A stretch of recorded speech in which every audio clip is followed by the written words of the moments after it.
No one could handle the mafia boss's daughter until a single mom janitor did the impossible. The heavy buffer was a beast, and it sang its whining, circular song against the polished linoleum of the kindergarten wing. It was almost 10 o'clock at night, and I was alone. This was my life now. Sophie Bennett, 28 years old, official night janitor at St. Helena's Private Academy, the most exclusive preschool in the city. A place where 3-year-olds had trust funds and I had mounting hospital bills and a silence in my apartment that was too heavy to bear. My son, Liam, was 5. He was beautiful, with wide sea-green eyes and a shock of dark hair that fell into his face, and he was mute, not deaf, not unwilling, just silent. Selective mutism, Dr. Evans had called it, a nice, clinical term for a world of frustration, rooted in trauma or anxiety, he'd said, scribbling on a pad. The trauma, I knew, was his father, Mark, the man who had promised a life and delivered an eviction notice, disappearing the day Liam turned 2, leaving nothing but a pile of debt and a quiet, watchful child who had stopped speaking a month later. The bills for the speech therapists, the specialists, the psychologists, they were a mountain. St. Helena's was just one of my 3 jobs. From 10 at night until 2 in the morning, I cleaned these pristine, colorful classrooms. From 5 in the morning until 8, I stocked shelves at the corner bodega. From 3 in the afternoon until 6, I slung hash at a greasy spoon diner. In between, I slept. I mothered and I worried. I worried so much it felt like a physical weight, a permanent ache in my chest. I pushed the buffer into the corner and unplugged it, the sudden silence of the wing ringing in my ears. I lived in a part of the city where the sirens were the nightly soundtrack, a cramped 2-bedroom apartment where the plaster was cracked and the neighbors were loud.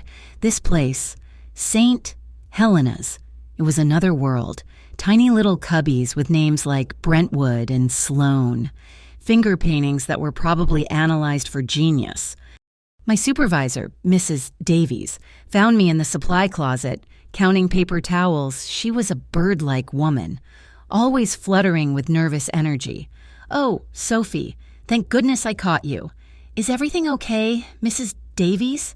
I wiped my hands on my jeans. She twisted the ring on her finger. It's just, a new assignment has come up.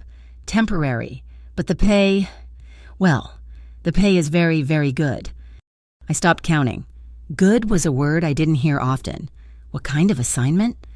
"You know we have the private wing," she said, lowering her voice, as if the tiny, empty chairs could hear us.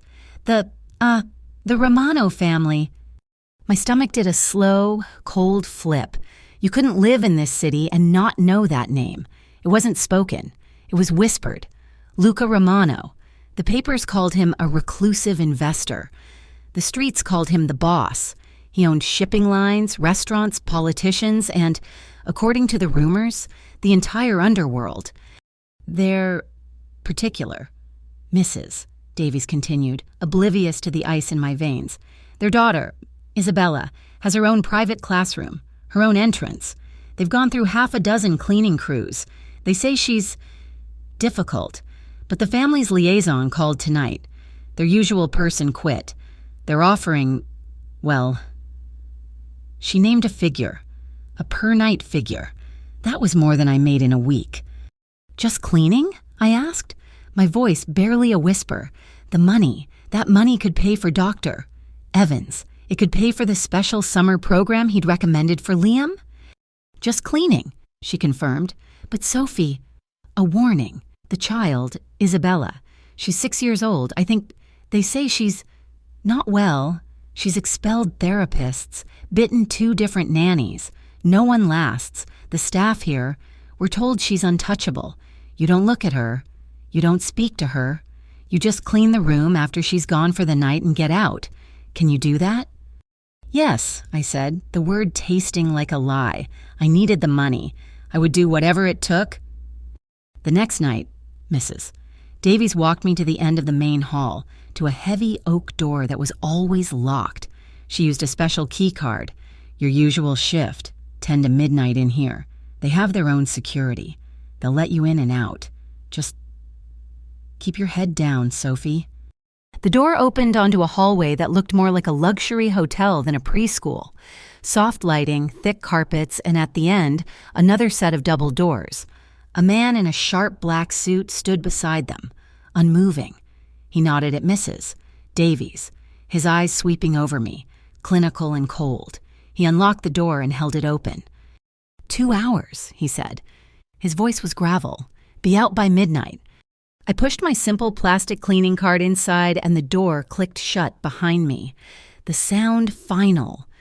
The room was huge. One wall was entirely glass, overlooking a private, floodlit garden. There was a small grand piano in one corner, a state-of-the-art smartboard, and toys. Expensive, beautiful, wooden toys, scattered everywhere. But the room was a disaster. It wasn't a child's mess. It was a storm. Paint was smeared on the glass wall. Cushions were ripped. A dollhouse had been thrown. Its tiny furniture scattered like shrapnel. And under the piano, in the deep shadow, I saw her. Just a pair of eyes, dark and glittering. I stopped. My heart, which had been hammering, suddenly went still. Mrs. Davies had said the child would be gone. The man in the suit had said nothing. I took a slow breath. "Hello?" I said softly. A sound from under the piano, a low, animalistic growl. "My name is Sophie," I said, keeping my voice gentle.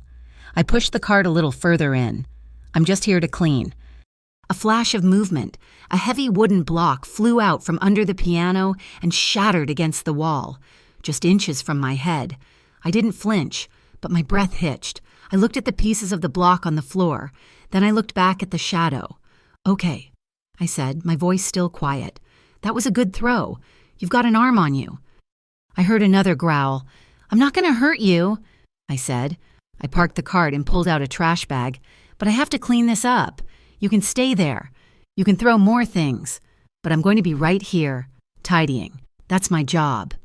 I started with the cushions, picking them up, fluffing them. I could feel her watching me. Every time I turned my back, I expected to feel something hit me. But nothing came. I moved to the smeared paint on the glass. As I sprayed the cleaner, I started to hum.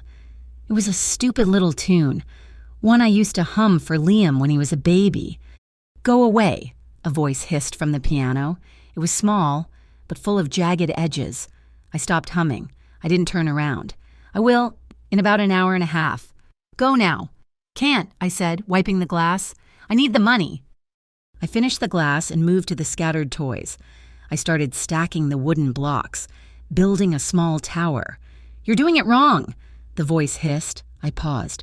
"Oh, how does it go?" Silence. I put another block on. "Like this?" "No, the red one. The red one goes on the blue one." I found the red one and put it on the blue one. "Right, thanks." I kept cleaning. She stayed under the piano. When I finally had the room spotless, I stood by the door with my cart. "I'll be back tomorrow," I said to the shadows. The only reply was the sound of her breathing, sharp and uneven. The next night, I came back. The room was a disaster again, but this time, I was prepared. I brought 2 things, a plastic container of apple slices and Liam's old tablet. The screen was cracked, but it still worked. She was under the piano. "Hello, Isabella," I said. I didn't wait for a response. I just started cleaning. This time, I sat on the floor, not too close to the piano, and pulled out the tablet. I turned on a simple game, a bright, colorful one where you match shapes. I played it, the volume low. I cleaned for an hour, and then I sat and played the game for 10 minutes. I could feel her, just on the edge of the shadows, watching. I left the apple slices on a small table. When I came in on the 3rd night, the apple slices were gone. The 3rd night, I brought Liam. I wasn't supposed to. It was against every rule. But my sitter had bailed, and the diner manager had let me go early. It was this or lose the job. I held his small, warm hand as we stood outside the oak door. The guard, a different one tonight, looked at Liam, then at me. "He's my son," I said, my voice shaking. He's quiet. He won't be a problem. My sitter canceled. Please, I'll lose this job." The guard looked at Liam, who just stared back with his big, silent eyes. The guard sighed, a flicker of something human in his face. 1 hour, not 2? Get in." Liam gripped my hand. The room was a mess. As always, "Liam, honey, this is Isabella. She's a little shy, like us." Liam looked toward the piano, and he showed no fear. He just watched. "I'm going to clean, okay? You can sit here and use the tablet." I set him up on a small, unripped cushion. He immediately opened the shape-matching game. I started cleaning. The room was electric with tension. "Go away!" the voice hissed from the piano. Liam's head snapped up. "It's okay, baby," I murmured to him. "She's just playing." "Not playing," the voice snapped. Liam tilted his head. He slid off the cushion, walked silently across the expensive rug, and sat down about 5 feet from the piano. Tablet in hand, he turned the screen so the shadows could see, and he started to play, his small fingers tapping the correct shapes. I froze, holding my breath. A small, tangled head of dark hair peeked out from under the piano leg. Isabella's eyes, wide and curious, were fixed on my silent son. She watched him for a full minute, then, like a small, feral creature, she crept out. She didn't stand up. She army crawled on her belly until she was just a few feet from him. Liam didn't look up. He just kept playing. Isabella sat up on her knees. She watched him. He missed a shape.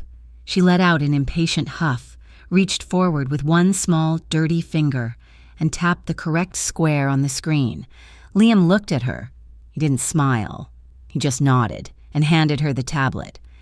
For the next 45 minutes, they sat side by side in total silence and played. Isabella's small body was thrumming with energy, but she was focused. She was calm. I cleaned the rest of the room, my heart a trapped bird in my chest. When the timer on my phone went off, I said, "Time to go. Liam." He stood up, switched off the tablet, and put it in my bag. Isabella's face crumpled. She looked at Liam, then at me, and her eyes filled with a rage that was terrifying. She opened her mouth, and I braced for a scream. Liam just looked at her. He reached into his pocket and pulled out a small, smooth river stone, his favorite. He held it out. She stared at the stone. Then, slowly, she took it. "We'll come back tomorrow," I said, my voice thick. Isabella just clutched the stone and watched us leave. We did that for the rest of the week. Me, Liam, and the girl under the piano, who wasn't under the piano anymore. She and Liam had graduated from the tablet to the wooden blocks. They built intricate, silent towers. Isabella still didn't speak to me, but she would sit near me. She let me brush the tangles out of her hair. She let me hold her hand to wipe the paint off it. On the 5th night, she fell asleep on the cushion, her head in my lap, while Liam built a castle beside us. I was stroking her hair when the door opened. I hadn't heard a key. The man in the suit, the first one I'd seen, was standing there. His face was pale. "You need to come," he said. "Now." "What? My shift isn't over." "He wants to see you, Mr. Romano. He wants to see you now." The dread was so sudden and cold it made me dizzy.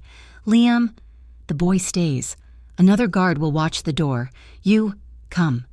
I kissed Liam's head. "Stay with Isabella. Honey, build. I'll be right back." He just nodded, already placing another block.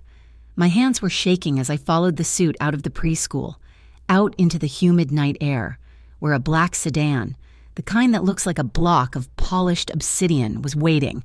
"Get in." The ride was silent. We drove away from the city lights, up into the hills, where the houses became estates, hidden behind high walls and iron gates.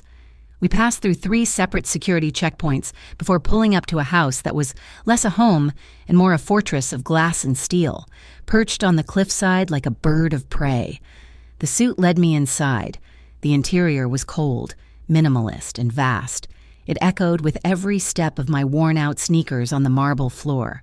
He led me to an elevator, and we went up.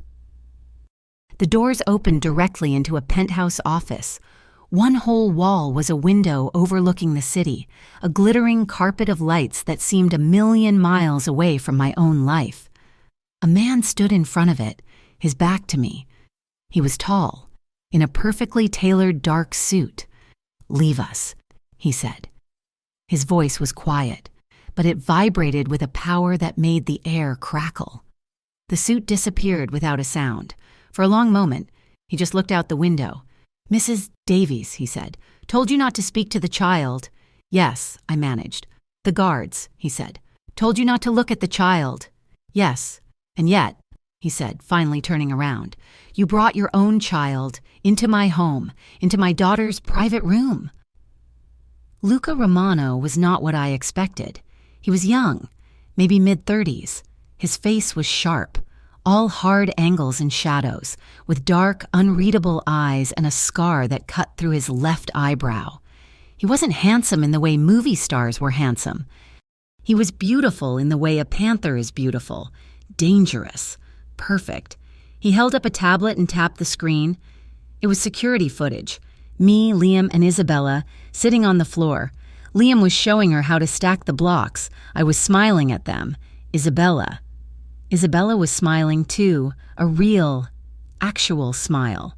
"I have spent hundreds of thousands of dollars," Luca Romano said, his voice dangerously soft. "Therapists from Switzerland, doctors from Johns Hopkins, nannies with doctoral degrees. None of them could get her out from under that piano. I have not seen my daughter smile in 2 years, not since her mother was killed." He set the tablet down. "Who are you?" I swallowed, my throat dry. "My name is Sophie Bennett. I know your name. I know where you live. I know about your 3 jobs and your delinquent student loans. I know your ex-husband is a waste of oxygen. What I am asking, Sophie Bennett, is how you did that." He was intimidating me. He was trying to... But I wasn't a therapist. I wasn't a nanny. I was just a mother, and I was too tired to be scared. "I didn't do anything," I said, my voice coming out stronger than I expected. I treated her like a person." His eyes narrowed. "You're all terrified of her," I said, gesturing to the screen. "Your guards, your staff, even you, I'm guessing. You treat her like a broken thing, or a monster. She's a 6-year-old girl who's hurting. She's scared, and she's lonely." He was silent, watching me, his face an unreadable mask. "My son," I continued, the words tumbling out. "He doesn't talk. He hasn't for 3 years. I know what that kind of silence feels like. I know what it's like to be desperate for any kind of connection. Your daughter, she's just like him. They speak the same language. It's not words. It's just being there, being quiet, being present." I took a deep breath, expecting him to yell, to have me thrown out. "I'm sorry I broke the rules. I'm sorry I brought my son. I needed the money. I'll go." I turned to leave. "Stop." I froze. "The job," he said. "The cleaning job. It's finished." My stomach dropped. Of course. I'd overstepped. I'd lost the one job that could have saved us. "I understand. I'm offering you a new one," he said. I turned back. He was standing right behind me, much closer than before. I could smell his cologne, something dark and expensive, like sandalwood and, something metallic. "I want you to be Isabella's nanny." I blinked. I'm not a nanny. I have no qualifications." "You have this," he said, tapping the tablet screen, where I was laughing as Liam and Isabella toppled a tower of blocks. "I'll triple what you make at all 3 of your jobs combined. You and your son will live here, in the estate. You will have your own wing. You will have round-the-clock security, for both of you. You will want for nothing." It was a lifeline. It was a golden, impossible dream. "Why?" "Because," he said, his eyes drilling into mine. "For the first time in 2 years, my daughter is not hiding under the piano. I don't care how you did it. I'm paying you to keep doing it. Mr. Romano, Luca, I can't. My life isn't... I can't just move into a fortress. My son, this world," he said, his voice hardening, "is the only one that can keep you safe. The money is one thing. The security is another. You live on the corner of 9th and Miller. Do you know what happens on that corner? I did. I can't, I whispered, shaking my head. It's too much. Thank you for the offer, but no. He studied me for a long time. The offer stands. For 48 hours. My driver will take you back. I didn't sleep that night. I held Liam in my arms in our lumpy, second-hand bed, and I just watched him breathe. A nanny, a new life, security, but at what cost? Becoming a part of this dark, dangerous world. The next day, I took Liam to the park, the one near our apartment, the one with the broken swings and the graffiti. I needed to think. We were walking back, just as the sun was starting to set, casting long, ugly shadows on the cracked pavement. Liam was holding my hand, carrying the little bag of groceries I'd picked up. They were just on the corner, 3 of them, teenagers, but with old, hard eyes. I knew them. They were the ones who ran this block. "Hey, Mama," one of them called out, the one with a spider tattoo on his neck. I put my head down. "Come on, Liam." I pulled him closer. "What's the hurry?" He stepped in front of us. He smelled like cheap beer and sweat. "Please," I said, "let us pass." "What's in the bag?" another one asked, grabbing for it. "It's just groceries. Please." "And the purse?" The spider-neck one smiled, showing a row of grimy teeth. "I bet there's money in there." "I don't have any money," I said, my voice shaking. "Liar." He lunged for my purse. I yanked it back, and he shoved me. I stumbled, letting go of Liam's hand. The third boy, the quiet one, grabbed Liam. "No!" I screamed. He put a hand on Liam's chest and shoved him. Hard. My son, my silent, tiny son, fell backward, his head cracking against the pavement with a sickening thud. He didn't make a sound. He just lay there. Something inside me snapped. I don't even remember thinking. I just screamed, a raw, primal sound, and I flew at the boy who had pushed him, my keys clenched in my fist. I raked them across his face, and he howled, stumbling back, blood welling. The other 2 stared, shocked. I scooped up Liam, who was conscious, his eyes wide with a terror that I had never seen. "You're dead!" the boy screamed, clutching his face. "You're both dead!" I ran all the way up the 3 flights of stairs to our apartment, my lungs burning. Liam a heavy, silent weight in my arms. I slammed the door, bolted it, and leaned against it, shaking so hard I thought my bones would rattle apart. He was okay. A small bump on his head, but he was okay. He just clung to me, his little body trembling. I held him until he fell asleep. Then I went to the window. They were still down there, on the corner, waiting. My quiet life, my safety. It was an illusion. There was no safety here. There was just this. Waiting for the next push, the next shove, the next time they decided to hurt us. My hand was shaking as I pulled my phone from my pocket. I still had the number. On a plain black business card, I dialed. It rang once. "Yes." Luca Romano's voice. "Mr. Romano," I said, my voice a broken whisper. "Luca, it's Sophie Bennett." I looked down at the street, at the predators waiting in the shadows. The nanny job, is it still available?" There was a pause on the other end. "I'll send a car." "Not here," I said, tears streaming down my face. "Please, they're waiting for me. Can you meet me at the bodega on the corner of 10th? Stay in your apartment," he said. His voice was no longer soft. It was steel. "Lock your doors. Do not leave. I am sending my people. They will be there in 5 minutes." He hung up. I peeked through the blinds again. The boys were still there, laughing. 4 minutes later, a black SUV, the same kind, turned the corner. It didn't slow down. It just appeared. It glided to a stop by the curb. 4 men got out. They weren't suits. They were mountains. They moved across the pavement, and the laughter on the corner died. The 3 boys, so tough a minute ago, looked like children. They tried to run. The men were faster. I closed the blinds. I didn't need to see. I packed a small bag for me and Liam. I put his Riverstone in his pocket. 10 minutes later, there was a knock on my door. Not a bang, a quiet, firm, 3-rap knock. I opened it. The suit from the first night was standing there. "Mr. Romano sent us to escort you," he said. I picked up my sleeping son. I grabbed our one small bag, and I walked out of my old life without looking back. The Romano estate was not a house. It was a statement. A fortress of glass and steel and old, ivy-covered stone, perched on a cliffside overlooking the city like a king on a throne. We drove through 3 sets of wrought iron gates, each one opened by a man in a dark suit who looked like he'd never smiled.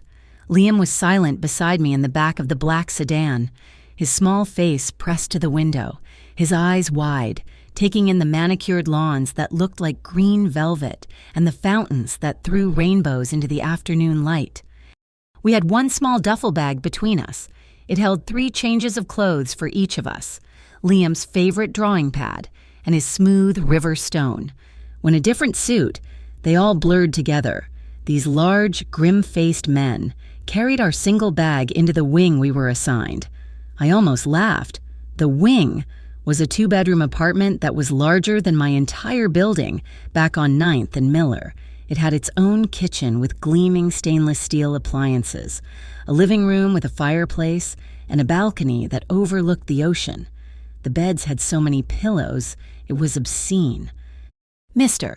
Romano has requested you join him and Miss Isabella for breakfast tomorrow at 7, the suit said, setting our bag on a silk-covered bench. "Your duties begin then. A guard will be posted at the end of your hallway. Do not, under any circumstances, leave this wing without an escort." The door clicked shut, and the silence was deafening. Liam looked at me. I tried to smile. It's an adventure. Right, baby. He just walked to the massive glass door of the balcony, put his hand on it, and stared out at the endless water. The next morning, an escort, a large man named Tony who had a kind, crumpled-looking face, led us to the main dining room. It was a cavernous space with a table long enough to host a state dinner. Luca Romano sat at one end, in a perfect suit, reading a newspaper. Isabella was in a high-backed chair, not eating, just staring at a silver bowl of fruit. "Miss Bennet," Luca said, not looking up. "Liam, please, sit." We sat. A woman in a crisp uniform immediately placed plates in front of us. Pancakes, eggs, bacon. More food than Liam and I ate in 3 days. Liam just stared at his plate. Isabella hadn't looked at us. "Good morning, Isabella," I said, my voice too bright. She picked up a single, perfect strawberry, looked at it and then threw it, hard. It hit the wall, leaving a small red smear. "Isabella," Luca said, his voice low and sharp, like a weapon. "We do not throw food." Isabella's face, which had been pale and sullen, turned a dark, blotchy red. She opened her mouth and let out a scream. It was not a child's cry. It was a shriek of pure, unadulterated rage, so loud it made the crystal water glasses tremble. Luca flinched, his eyes closing for a fraction of a second. I, on the other hand, had heard worse. I'd worked in a diner. I ignored the scream. I cut a small piece of pancake for Liam, put it on his fork, and held it out. He took it and ate it, his eyes on his plate. Isabella's scream died on a choked-off gasp. She was staring at us. I cut another piece of pancake. "You should try these." "Liam," I said calmly. "They're much better than the ones I make." Isabella's eyes narrowed. She picked up her own fork, a heavy, silver thing, and banged it on the table. "No, bad, Isabella," Luca warned, his knuckles white on his newspaper. "It's okay," I said, not looking at him. I looked at Isabella. "You're right, they are bad. I'm not eating them either." I pushed my plate away. Isabella stopped banging her fork. She looked confused. "But," I said, "I'm very hungry. I wonder if they have any toast." I looked at the woman in the uniform. "Excuse me, could we possibly get some plain toast and maybe some apple slices?" The woman looked at Luca. He gave a single, sharp nod. When the toast came, I gave a piece to Liam. I took one for myself. I put a third piece on a small plate and slid it to the center of the table, halfway between me and Isabella. She stared at it. Then she looked at Liam, who was calmly eating his toast. Slowly, her small hand reached out. She grabbed the toast and, watching me with defiant eyes, took a bite. Luca had put down his newspaper. He was watching me with that same intense, unreadable expression from his office. "I just drank my coffee." My days became a balancing act. Isabella was explosive. She was a tiny storm of grief and rage, and she tested me at every turn. She ripped the books I tried to read. She threw the toys Liam tried to share. She screamed. But Liam, my quiet, steady Liam, was my anchor. He was the only one she didn't try to hurt. She would watch him. He would sit on the floor of the playroom, drawing for hours in his notepad. Isabella, after a tantrum, would sit in the corner and just watch him. She started to mimic him. When he sat on the floor, she sat on the floor. When he got a snack, she would demand the exact same one. It had been 2 weeks. We had a routine. Morning in the playroom, lunch by the pool with 2 guards watching, afternoon for naps. Liam and I would retreat to our wing, and I would hold him, just breathing him in. This was my one condition. When Liam was not in school with Isabella, he was mine. His time was his own. One afternoon, Liam was asleep in his room. I went back to the playroom, expecting Isabella to be with her governess for her French lesson, but she was there, alone, curled up in a window seat, holding her knees. "I thought you had a lesson." I said, "She's sick," Isabella muttered. I sat on the other end of the window seat. I pulled out a book, one of my own. I wasn't going to push. We sat in silence for 10 minutes. I read. She stared out the window. Then, I felt a small weight against my arm. I looked down. She had inched her way across the cushion. She was leaning against me. I kept my body very still. She leaned more. I could feel the warmth of her small, tense body. I slowly, very slowly, put my arm around her. She didn't flinch. She just melted. She burrowed her head into my side, her tangled hair tickling my chin. "You smell good," she whispered. My heart stopped. "Thank you. You do, too." She was quiet for a long time. Then, she looked up at me, her dark eyes huge and vulnerable. She reached up one small hand and put it on my cheek, the way Liam sometimes did. "Mama," she whispered. It was a broken sound, a question. My throat closed. I knew she wasn't calling me that. It was a word she hadn't said in 2 years, a word tied to all her pain. I didn't correct her. I didn't say anything. I just pulled her into my lap and held her, my own tears welling, hot and sudden. I held her as she cried, her small body shaking with a grief that was too big for her. I just held her and rocked, the way I'd held Liam for 3 years. In his office, Luca Romano turned off the monitor. He had watched the entire exchange. He had seen his daughter, his wild, broken, feral child, crawl into his janitor's lap. He had heard that one impossible word. He had seen Sophie's reaction, not pride, not a sense of victory, but pure, unadulterated comfort. She had just held his daughter. He pushed back from his desk and stood for a long time at the window, his chest tight with an emotion he couldn't name. I became braver. I started taking the children to the rose garden, a part of the estate that was always empty, beautifully maintained but neglected. I knew, instinctively, that it had been hers. Isabella's mother, one day. Isabella was sitting on a stone bench tracing the petals of a deep red rose, but not picking it. It was her favorite, I said softly. Isabella just nodded, her small face serious. She must have been very beautiful, I said. Another nod. That night, at the tents, formal dinner. I broke the silence. "Luca," I said. His head snapped up. I rarely used his first name. I was wondering about Isabella's mother. I see signs of her trauma. It might help me if I knew what her triggers were, what she remembers. Luca's face, which had been almost relaxed, turned to granite. The warmth in the room dropped 10 degrees. "You are here to manage her behavior, Miss Bennett," he said, his voice cold as the ice in his water glass. "Not analyze her past. Stick to your job." He folded his napkin, placed it on the table, and left. Later that week, I couldn't sleep. The house was too quiet, the luxury too suffocating. I got up for a glass of water at 1 a.m, padding silently through the dark corridors of our wing and into the main house. The kitchen was a state-of-the-art marvel, and I felt like a thief as I opened the massive refrigerator. That's when I heard it. A scream. A child's scream, high-pitched and full of terror. My blood ran cold. I ran, following the sound. It was coming from Isabella's room, in her wing of the house. The door was ajar. I pushed it open. The only light was from a dim lamp. Isabella was thrashing in her massive bed, her eyes squeezed shut, her little hands fisted in the blankets. "No! Get off, Papa! No!" And Luca was there. He was in his shirt sleeves, his suit jacket gone, his tie loosened. He was sitting on the edge of her bed, his large body a bulwark against the dark. "Shh, cara mia," he was whispering, his voice rough and thick with an emotion I had never heard. "I've got you. Papa's here. You're safe. I've got you." He wasn't the boss. He wasn't the killer. He was just a father, trying to hold the pieces of his broken child together. He gathered her up, her thrashing, screaming body, and just held her against his chest, stroking her hair. "It's okay. It was a dream. You're safe, Isabella.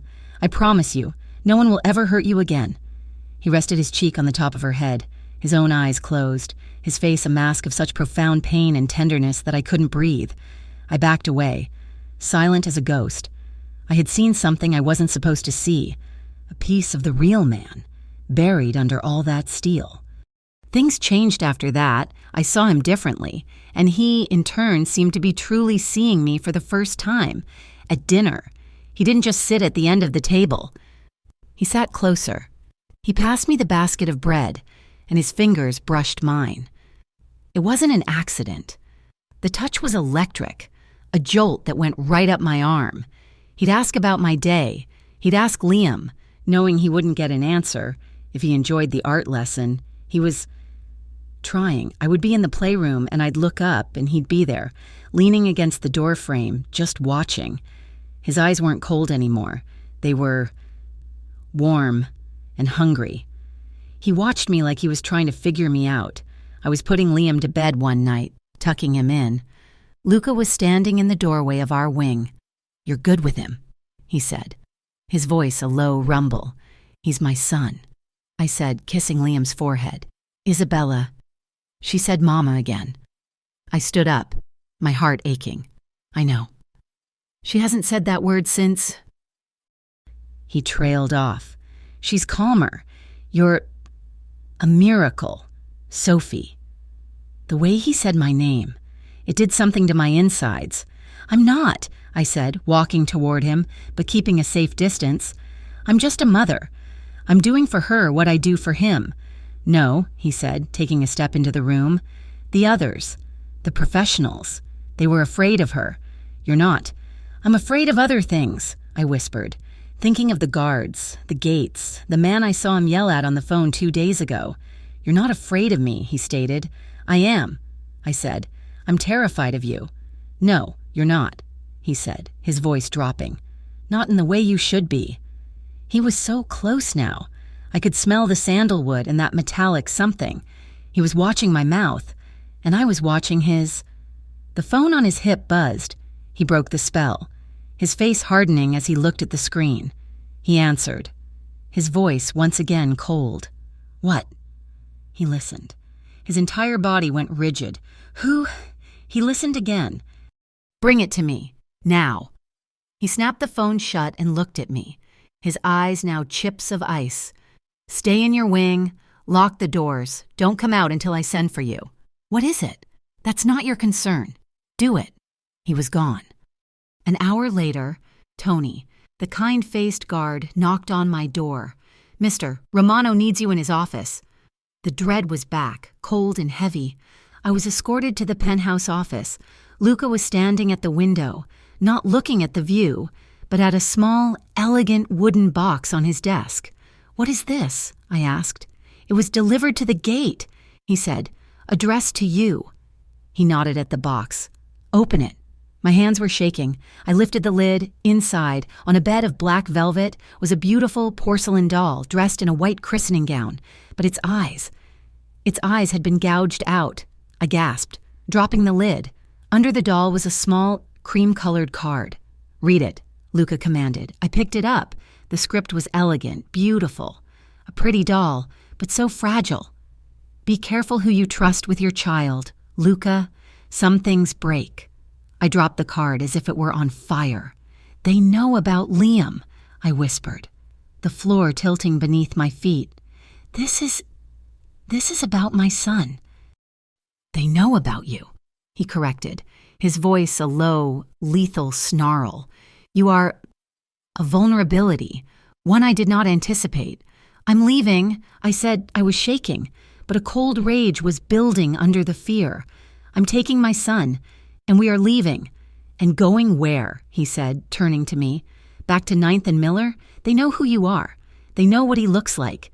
Do you think you will be safer out there? Alone? He was right. He had me. He had trapped me. This golden cage was now the only one that could protect us. What did you do? I whispered. He picked up the phone. Double the security. On her and the boy. A personal guard. They do not leave my sight, you understand? They do not take a breath without us knowing. He slammed the phone down. I did what I had to do. You are not leaving. You are safer here. Safer? I choked. With you? This is your world. This is because of you. Yes, he said, walking toward me. It is. And the only one who can protect you from my world is me. He left me in the office with that eyeless doll staring at me. That night, sleep was impossible. I checked on Liam a dozen times. He was sleeping soundly, one arm thrown over his head. I walked the floors of my sitting room, jumping at every creak. The house, my fortress, suddenly felt like a trap. I heard a noise, a floorboard in the hall. I froze. My heart hammered against my ribs. I looked around, desperate, and my hand closed around the base of a heavy, brass table lamp. I stood in the shadows of my sitting room, waiting.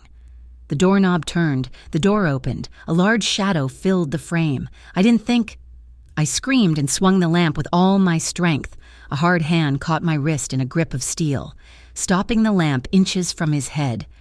Easy. Luca's voice rumbled in the dark. I collapsed against the wall, a sob of terror and relief tearing out of me. What are you doing here? He took the lamp from my nerveless fingers and set it down. Checking the new security patrols, he said, his voice a low lie. He didn't let go of my wrist. You scared me to death, I whispered, my whole body shaking. You're safe, he said. He was so close. I could feel the heat radiating off him. His thumb stroked the racing pulse in my wrist. I will not let anyone touch you, or the boy. The way he said it, it was a vow, a promise from a man who broke the world to his will. Luca, I breathed, my fear warring with something else, something dark and fluid and warm. His other hand came up, slowly, as if he was fighting himself. His knuckles brushed my cheek, his touch surprisingly gentle. You are so brave, he murmured, his voice full of a confusion that matched my own. You look at me. You are not afraid of me. I am, I whispered. I'm terrified of you. No, he said, his eyes fixed on my mouth. Not in the way you should be. He leaned in, slow, deliberate, giving me every chance to run. I didn't move. I couldn't. His lips touched mine. It was not a gentle kiss. It was a collision. It was desperate and hard and full of all the unspoken things between us. It was his power and his loneliness and his darkness. It was my fear and my fight and my own desperate loneliness. His hand moved from my wrist to my waist, yanking me flush against his hard body, my hands, of their own accord, fisted in the front of his shirt, holding on. His other hand tangled in my hair, tilting my head back. I gasped, and his tongue swept into my mouth, claiming it. He tasted of whiskey and anger and a desperate, aching need. It was raw, and it was consuming. I was drowning in him. He was the one who broke it. He tore his mouth from mine with a rough groan, resting his forehead against mine. We were both breathing as if we'd run a mile. We can't, he said, his voice a raw wreck. I know, I whispered, my lips tingling, my body screaming for more. You are a complication I do not need. I'm your daughter's nanny, I said, the words a cold splash of water. He pulled back, his hands gripping my shoulders. His eyes were dark, stormy, and full of a feeling he clearly didn't want. "Go to bed, Sophie," he ordered, his voice rough. "Lock your door." He turned and was gone, a shadow disappearing into the hallway. I stood there for a long time, my fingers pressed to my swollen lips. Then I walked to the door and locked it. It was a useless gesture. I knew, as I leaned my head against the cold wood, that the real danger was already inside. After that kiss, the estate felt different. The air itself was charged, thrumming with an unspoken tension every time Luca and I were in the same room. He was professional, his face a mask of cold control, but I would catch him watching me. When I was kneeling on the floor of the playroom, building a block tower with Liam and Isabella, I would feel his gaze from the doorway, hot and heavy. When I was reading a story, my voice soft, I'd see him in the reflection of the glass, leaning against a wall, just listening. He was fighting it, and so was I. "We need to get them out," I said to him one morning at breakfast. The children were eating, a new, almost comfortable silence between them. "Out," he repeated, his coffee cup halfway to his mouth. "Out of this house, out of this fortress. They're children. They need to see a world that isn't armed guards and high walls. Liam needs to see other things, and Isabella needs to learn how to be in the world." He looked at me as if I'd suggested setting fire to the curtains. "They are not leaving the grounds. The Museum of Natural History," I said, pushing. "The dinosaur exhibit. Isabella loves dinosaurs. I found a book about them in the library, and she's made me read it 6 times. Absolutely not. The risk is—" "The risk of what?" I said, my voice low but sharp. "The risk of them having one single normal day?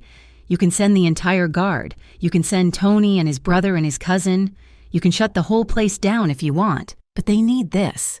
Luca, she needs this."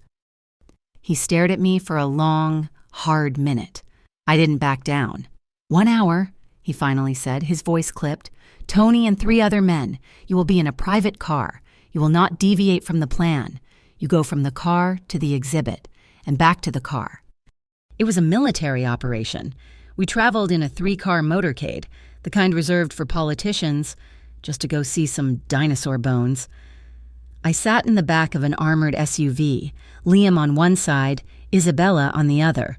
Tony was in the passenger seat. 2 other men, who looked like they were carved from granite, were in the car in front and the car behind. Liam was vibrating with excitement, his nose pressed to the window. Isabella was quiet, her small hands clenched in her lap. She was watching me, her eyes wide with a mixture of fear and anticipation. "It's going to be fine," I whispered to her. Squeezing her hand, she didn't pull away. The museum was mostly empty, a Tuesday morning blessing, our guards, blending as much as 400-pound men in dark suits can, fanned out, creating a perimeter. The main hall was breathtaking.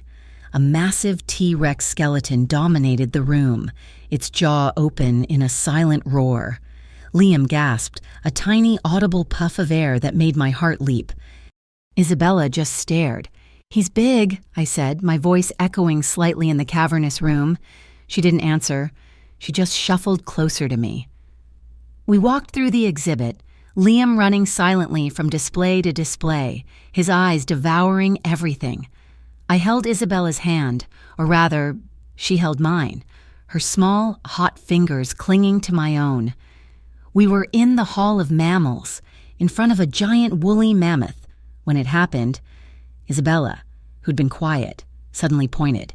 Like a big, a fuzzy elephant, I finished for her. Smiling, she smiled back.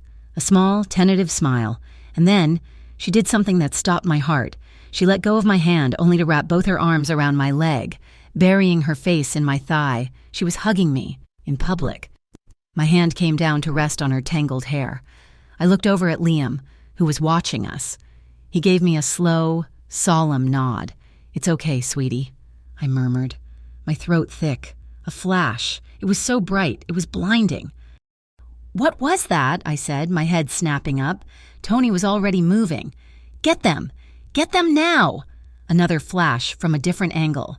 A man, thin, in a ratty sweatshirt, was backing away, a long-lensed camera in his hand. "No pictures!" Tony bellowed, but the man was already sprinting for the exit. "Back to the car!" a guard yelled. It was chaos. Tony grabbed Liam. I scooped up a terrified, now wailing Isabella, and we were surrounded, pushed toward the exit in a tight, fast-moving huddle of black suits.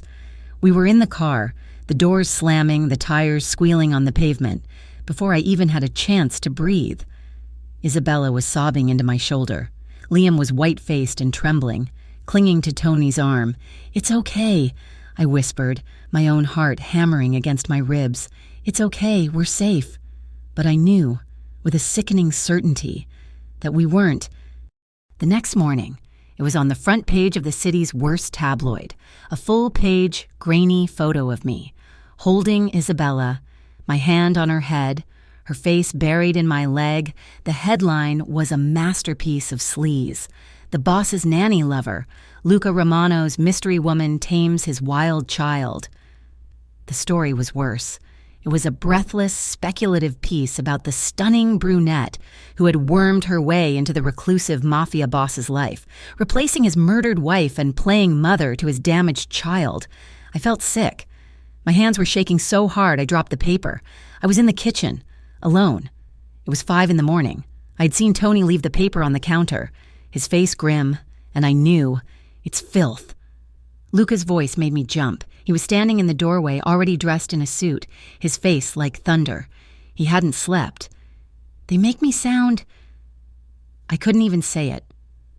"I know what they make you sound like," he said, his voice a low, vicious snarl. He crossed the room, took the paper from my hands and ripped it in half, then in quarters. "This is not your fault, Sophie. They're going to come after me. They think I'm with you." "This," he said, gesturing to the ripped paper, "is not the act of journalists. This is a message. My enemies. They're telling me they see you, that they can touch what's mine." His eyes met mine, and the possessiveness in that one word, mine, sent a shiver down my spine. He was furious, but for the first time, I realized none of his anger was directed at me. He was angry for me. He was angry that the world had dared to touch me, to smear my name. "This is why I keep her here," he said, his voice suddenly quiet, all the rage draining out of him, leaving something raw and hollow. "This is why I built these walls." He looked so tired, so broken. "You never told me what happened," I said, my voice barely a whisper. "To her mother, to Isabella." He turned and looked out the massive kitchen window, at the gray morning light creeping over the ocean. "Her name was Alara," he said, his voice rough. She was not part of this. She was innocent, like you." He took a deep breath. "It was 2 years ago. There was a war with the Galati family. I thought it was under control. I was wrong." He was silent for a long time, and I knew he was seeing it. "They tried to take her," he said, his voice flat. "They wanted leverage. They wanted me. They staged an accident, ran her car off the road. It was just her and Isabella in the back. Isabella was 4. My hand flew to my mouth. "Alara, she knew. She locked the car doors. She held the door shut so they couldn't get Isabella. They shot her, through the glass, in front of our daughter." "Oh, Luca," I breathed. My knees felt weak. By the time my men got there, they were gone. Alara she was gone, and Isabella, she was just sitting in her car seat, she was covered in, he couldn't say it. She just sat there. She didn't make a sound. She hasn't spoken. Not really, not until you. He finally turned to look at me, and his eyes were wrecked. It was the only word for it. A man who controlled a city, a man who could order death with a nod, was utterly destroyed by this one memory.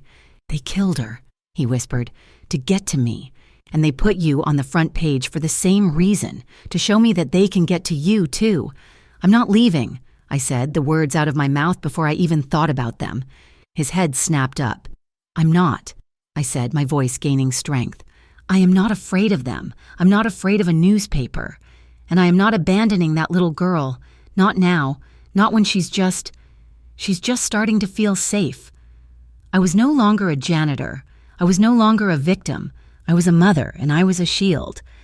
A strange, slow smile spread across Luca's face. It was not a happy smile. It was impressed and dangerous. Good, he said, because I'm not letting you go. I threw myself into my work, but it wasn't work anymore. It was a mission. I went online. Using the high-speed secure server in the estate's library, I spent hours every night after the kids were asleep, researching child trauma, selective mutism after witnessing a violent event, grief counseling for 6-year-olds. I printed out articles, I made notes, I started developing a plan, not as a therapist, but as a mother. We started a feelings jar where Isabella could put in colored stones, red for angry, blue for sad, yellow for happy. We started drawing, not just castles. We drew things. I would draw a big, black, scribbled cloud. This is my mad cloud, I'd say. Liam, show me your mad cloud. And he would scribble. Then Isabella would. One evening, Tony found me in the library, surrounded by stacks of textbooks. Psychology. Miss Bennett, he asked, his kind face curious. Just trying to understand, I said, rubbing my tired eyes. You're good for them, he said gruffly. For both of them, the boss, too. I knew he would report this to Luca. I knew everything was reported. But I didn't care. The next night, Luca found me in the rose garden. It was the place I knew had been Alara's, and it had become mine. I came here to breathe when the walls of the house felt too close. Tony says you're studying, he said, his voice soft, not wanting to startle me. I looked up from the bench. He was in his shirt sleeves, his jacket slung over his shoulder. The moon was almost full, and it silvered the edges of the blood-red roses. I'm just trying to help her. I said, She's locked inside herself. I'm looking for a key. You are the key, Sophie, he said. He sat beside me, but not too close. The air between us was electric. I don't know what I'm doing, I confessed, the admission a heavy weight off my chest. I'm making it up as I go along. I'm doing for her what I wish someone had done for Liam. It's working. He was quiet for a moment. Thank you. You don't have to thank me. Yes, he said, his voice intense. I do. He reached out, not to my body, not to my face, but to my hand, which was resting on the stone bench. He picked it up, turned it over, and pressed his lips to my palm. My breath hitched. His lips were warm, his touch reverent. He held my hand for a moment, then, his eyes never leaving mine, he raised it and kissed the inside of my wrist. Luca, I whispered. It was a plea. I know, he said. He let go of my hand, but then his other hand came up, and his touch was so gentle, so feather-light, as he brushed a stray piece of hair from my face. His knuckles grazed my cheekbone. I'm afraid, I whispered. The confession torn from the deepest part of me. His face hardened. I will find them. They will never... No, I said, shaking my head. I put my hand over his, pressing his palm to my cheek. I'm not afraid of them. I'm afraid of this. I'm afraid of you, of falling for you. His eyes softened, the dark, dangerous edges melting, leaving only that raw vulnerability I'd seen in his daughter's eyes. Sophie, he breathed. He leaned in, and I knew he was going to kiss me, and I knew I was going to let him. But the world wasn't done with us. The next day, the second bomb dropped. It wasn't a real one. It was worse. Another headline, another leak. Mafia boss's new flame, a juvenile thief. This one was deeper, darker. They had dug up my sealed juvenile record when I was 16, after my mother died.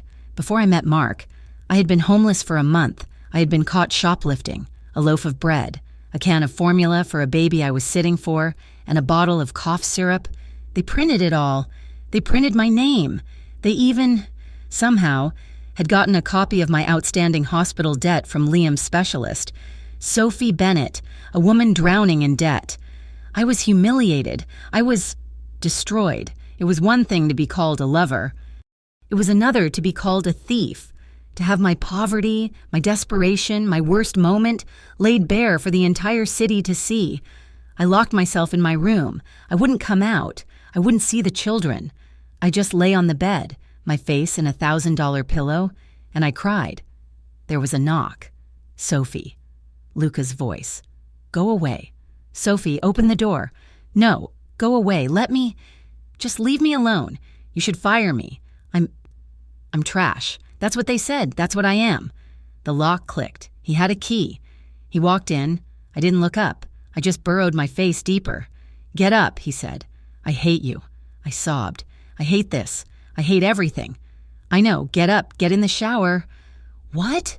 I sat up, my face blotchy, my eyes swollen. You heard me. Get in the shower. I have a car coming at 7. You're going with me. Going where? I'm not going anywhere. I can't. They'll look at me. They will, he said, his face hard. The Romano Family Foundation Gala. It's our biggest charity event of the year. Every rich, powerful person in this city will be there, and they will all look at you. And they will see you. With me. No, I can't. You are not a thief, Sophie. You are a 16-year-old girl who was starving. You are not trash. You are the strongest woman I have ever met. Now get up. Get dressed. You are going as my date. I don't have a dress. It was a weak, pathetic protest. He smiled, a cold, sharp smile. I've taken care of that. A team descended on my wing, a hairdresser, a makeup artist, a woman with a rack of gowns that cost more than my apartment building. They plucked and they painted and they styled. And when I looked in the mirror, a stranger looked back. She was beautiful. The dress was a deep, midnight blue, a color that matched the stones in the necklace he'd sent. It was simple, elegant, and it clung to every curve. My hair was swept up. My makeup was soft and perfect. I looked powerful. When I walked into the main hall, Luca was waiting. He was in a perfectly tailored tuxedo, and he looked like a god of the underworld. He stopped breathing. He just stared. He walked up to me, his eyes devouring me. He didn't say, "You look beautiful." He said, "They will see you." He took my arm. We walked into that gala, and the entire room stopped. The whispers were a physical force. I could feel their eyes, the pitying looks, the judgmental sneers. I held my head high. Luca didn't leave my side. He introduced me. "This is Sophie Bennett." He didn't say, "My nanny." He didn't say, "My guest." He just said my name, as if that was enough, as if I was enough. He led me to the dance floor for the first dance. "I don't know how to do this," I whispered, terrified. "Just follow me," he said. He put one hand on my back, the heat of it burning through the silk. His other hand took mine. We moved. He was a surprisingly graceful dancer. "They're all staring," I murmured, my eyes on his chest. "Look at me," he commanded. I raised my eyes to his. "Let them stare," he said. His voice, a low, intimate rumble, meant only for me. "You are the only person in this room I see." And he meant it.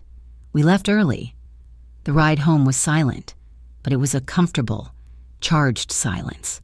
He held my hand the entire way. When we got back to the estate, the house was quiet. The children were asleep. The guards were in their places. He walked me to the door of my wing. We stood there, the tension from the garden, from the gala, from the last 2 months, stretching between us. "Thank you," I said, my voice thick, "for tonight, for defending me." "I didn't defend you," he said, his hand coming up to cup my jaw. "I just showed them the truth." He leaned in and kissed me. It was not the desperate, angry kiss from the hallway. It was not the tender, reverent kiss from the garden. It was a promise. It was slow and deep and full of a quiet, aching vulnerability that undid me. His lips were soft, questioning. He was asking. I melted into him, my hands coming up to grip his tuxedo jacket. I was answering. He deepened the kiss, a low groan rumbling in his chest. He backed me against the door, his body a solid, warm wall against mine. My body was on fire. I had never felt this. Never.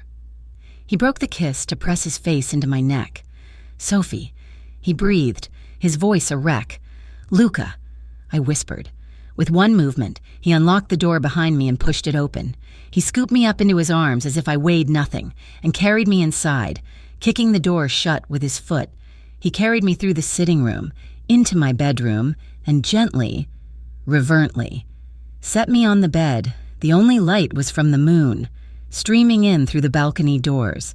He stood over me, his eyes dark, unreadable, and full of want. "Are you sure?" he whispered. I just reached up and touched the scar on his eyebrow. Yes. He stripped off his jacket, his tie, his cufflinks, his eyes never leaving mine. He was undressing me with his gaze, then he came to me. He unzipped my dress, his knuckles grazing my spine, sending shivers through my entire body. The dress pooled at my waist. He didn't rush. He kissed my shoulder. He kissed the curve of my neck. "You are beautiful," he murmured against my skin. He was slow. He was emotional. He worshipped my body with his hands, his mouth, as if I were the most precious, fragile thing in the world. He unwrapped me, but I was unwrapping him too. My fingers fumbled with the buttons of his shirt, needing to feel his skin. When my hand finally splayed across the hard, warm muscle of his chest, he hissed in a sharp breath. This wasn't passion. It was possession. It was acceptance. It was two broken, lonely people finding a whole, safe place in each other. He made me feel seen. Not as a janitor, not as a nanny, not as a thief, just as Sophie. And I knew, as I pulled him down to me, that I was the only one who saw the man, not the monster. I woke up the next morning tangled in silk sheets in his arms. He was still asleep. His face turned toward me. In sleep, he looked younger. The hard lines were softened. I traced the scar on his eyebrow with my finger. His eyes snapped open. For a second, they were hard, lethal. Then they focused on me, and they softened. "Good morning," he rumbled. I felt a blush creep up my neck. "Good morning." The house was quiet. It was early. We dressed in silence, a new intimacy between us. He kissed me before he left my wing, a long, slow, deep kiss that promised more. I went to check on the kids. Liam was already up, drawing in his bed. I kissed his head. I padded to Isabella's room. She was sitting up, staring at the door. "Good morning, sweetie," I said, my heart full, my body aching in the best way. She just looked at me, her dark, serious eyes. She was studying me. "You're shiny," she said. I blinked. "I'm what?" "Your face," she said, her voice clear as a bell. "It's shiny. You look like Mama, when Papa brought her the red roses." My hand flew to my mouth. It was a complete sentence. You look happy, Mama Sophie." "Mama Sophie," I repeated, the words a prayer. And then I was on my knees, my whole body shaking, as I burst into tears. They weren't sad tears. They were everything. They were relief and joy and a profound, aching love for this little girl who had been through hell and had just found her way back. She scrambled out of bed and wrapped her skinny arms around my neck. "Don't cry," she said, patting my back. "Don't be sad." "I'm not sad, baby." I sobbed, pulling her into my lap, holding her tight. "I'm not sad at all." I was holding her, and Liam had come in. Drawn by the sound, he was standing in the doorway, a small, tentative smile on his face. I had saved her. We had saved each other. That afternoon, Tony was scheduled to take us to a private park on the other side of the estate, a safe place to run. I was packing a snack bag, apples, toast, juice. Isabella was chattering, a nonstop stream of words about her dolls, the color blue, and the bug she saw in the window. It was music. Liam had lost his shoe. "We're going to be late," I called, laughing. "Tony's waiting." "Found it," Liam yelled. No, he didn't yell. He held it up, his face bright, and then the world exploded. It wasn't a sound. It was a feeling. A concussion that shook the entire house, rattling the windows and their frames. A deep, deafening boom that vibrated up through the soles of my feet. The snack bag dropped from my hand. What? Luca was there, in the playroom doorway. In seconds, he must have been right outside. His face was a white mask of pure terror. "Get them!" he roared. "Get them away from the windows!" He grabbed me, grabbed Liam, as I scooped up Isabella, and he threw us into the interior hallway, shielding us with his own body as glass from the playroom window shattered inward. "Tony!" Luca roared into a speaker on the wall. "Report, Tony!" An alarm was blaring, a high-pitched, awful wail. Tony's voice came over the speaker, strained and gasping. It's the car at the gate, the one for them. It's gone, boss. It's just gone." I looked at Luca. His eyes were closed. He was gripping the wall, his knuckles white. The car that was meant for us, the car I was packing snacks for, the one we were meant to be in. At that exact second, Liam's lost shoe. I slid down the wall, pulling both children into my lap, my body going cold. This wasn't a newspaper. This wasn't a threat. This was an attempt. And they had almost succeeded. The alarm was a continuous scream, a shriek that filled the air and vibrated in my bones.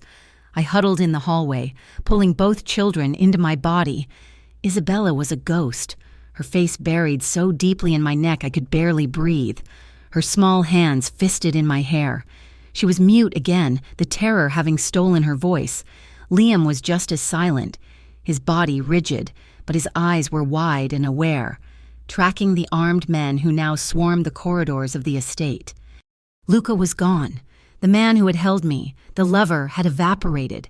In his place was the boss. He was a creature of absolute cold fury. His face was a mask of pale wax, his eyes black and bottomless. "Get them!" he snarled at Tony. The guard was pale, his hands shaking. "The downtown apartment. Now, take 4 men. No one in, no one out. You fail me in this." The threat hung in the air, heavy and lethal. "Boss, the gate, the car," Tony stammered.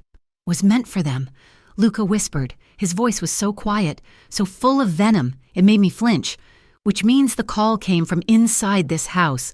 Someone in my family, someone I trust, someone who knew the exact time they were leaving." He scanned the faces of his own men, his gaze a blade, and every single one of CMD them recoiled. "Lock down the estate. No one leaves. No one. Find me the man who made the call." He turned to me. His face was a mask of agony. He did not touch me. He did not offer a word of comfort. Go with him. We were moved like cargo. A black van, windowless and armored, hustled us from a service exit. We drove through the city, and I realized I had no idea where we were going. The downtown apartment was a sterile fortress in the sky. It was a penthouse on the 30th floor, all white marble and glass, with a view that stretched for miles. The elevator opened directly into the living room, a feature designed not for luxury, but for total control. 2 guards stood in the small foyer outside the elevator. Another stood by the kitchen. "Ma'am," Tony said, his voice gruff, "no one can get to you here. Biometric locks, reinforced steel doors. Mr. Romano insisted." It did not make me feel safe. It made me feel like a prisoner in a very expensive cage. For 3 days, we lived in that white box. The silence was deafening. I did not hear from Luca, but I knew what was happening. I could feel the vibrations of his rage from across the city, down in that seaside fortress. He was tearing his own family apart, hunting for the mole. The air in our apartment was thick with a fear that was not even our own. The worst of it, the part that was actively destroying me, was Isabella. She was gone. The bright, chattering girl who had called me Mama Sophie had vanished. The bomb had blown her back into the shadows. The child who remained was the one I had first met under the piano. She was mute. She was feral. She clung to me with a physical desperation that left bruises on my arms. She would not let me out of her sight. If I went to the bathroom, she sat on the floor outside the door, her back pressed against it. She slept in my bed, curled into a tight ball behind my knees, her body trembling with silent nightmares. Liam was quiet. He watched. He was my son, and he knew how to process the world in silence. He watched Isabella's regression, his small brow furrowed with a worry no 5-year-old should possess. He watched the guards, and he watched me. He saw my fear, my vibrating tension, and it made him shrink. This was not a life. It was a holding pattern. It was the pause before the next awful thing. On the 4th night, the elevator chimed. I jumped so hard I almost screamed, my hand flying to my chest. The doors slid open. It was Luca. He looked like a man who had walked through hell. He was wearing the same suit, now rumpled and stained. His tie was gone. A dark, ugly bruise stained his jaw, and his eyes were hollowed-out pits of exhaustion. "Did you find him?" I whispered. "I did," he said. His voice was flat, dead. He walked past me, into the sterile kitchen, and opened the refrigerator. He found a bottle of whiskey and poured a glass, his hand visibly shaking. My youngest cousin, Marco, he had gambling debts. The Galati's got to him. He drank the whiskey and won. Long pull. The glass slammed down on the marble counter with a crack. "He's dealt with," he said. The cold finality in those words made my stomach turn to ice. "You killed him," I stated. It was not a question. "He tried to kill my daughter," he snarled, turning on me. "He tried to kill you. He tried to kill your son." "Yes, he is dealt with." And that is it? I could not believe what I was hearing. The fear I had been living with for days finally gave way to a hot, slicing rage. That is the solution? You just deal with it? You kill, and you move on, and you wait for the next car bomb? The next person who betrays you? "This is the world, Sophie. This is my world," he roared, his control finally snapping, his voice echoing in the too-clean room. "But it is not my world," I screamed back, and the force of it shocked us both. Tears, hot and angry, streamed down my face. "And it is not my son's. Look at her, Luca." I pointed, my hand shaking, to Isabella. She was hiding behind my legs, her small body trembling so hard I could feel it. "This is what your world does. It broke her. I was bringing her back. She was talking, she was laughing, she was whole. And you, and your family, and your violence, you broke her again. I am protecting you," he yelled. "You are not. You are endangering us. This—" I gestured wildly around the room. "At the guards, at the 30-story drop. This is not protection. It is a prison. I live every single second waiting for the next bullet, the next bomb. I am terrified to let my son out of my sight. What kind of life is that? He's a little boy. He deserves to go to a park. He deserves to have a mother who is not checking for bombs under his shoes. What do you want from me, Sophie?" he shouted, his hands fisted at his sides, his face a mask of desperation. "What do you want me to say?" "Leave it," I whispered. The fight evaporated, leaving only a raw, desperate plea. He froze. "What?" "Leave it. This life. The family, the crime. Whatever it is, leave it. Sell the shipping lines, sell the houses. I do not care. Give it all away. If you want this," I put a shaking hand on my own chest. "If you want a life with me, with her, then you have to choose, because I cannot raise my son in a war zone. I will not." He stared at me. The silence in the room absolute, broken only by Isabella's tiny, terrified gasps. "You do not know what you are asking," he finally said, his voice a low, ragged whisper. "It is not a job. It is not something I can just quit. It is me. It is my blood. It is my father's legacy." "And that legacy is worth your daughter's mind?" I shot back. "Is it worth my son's life?"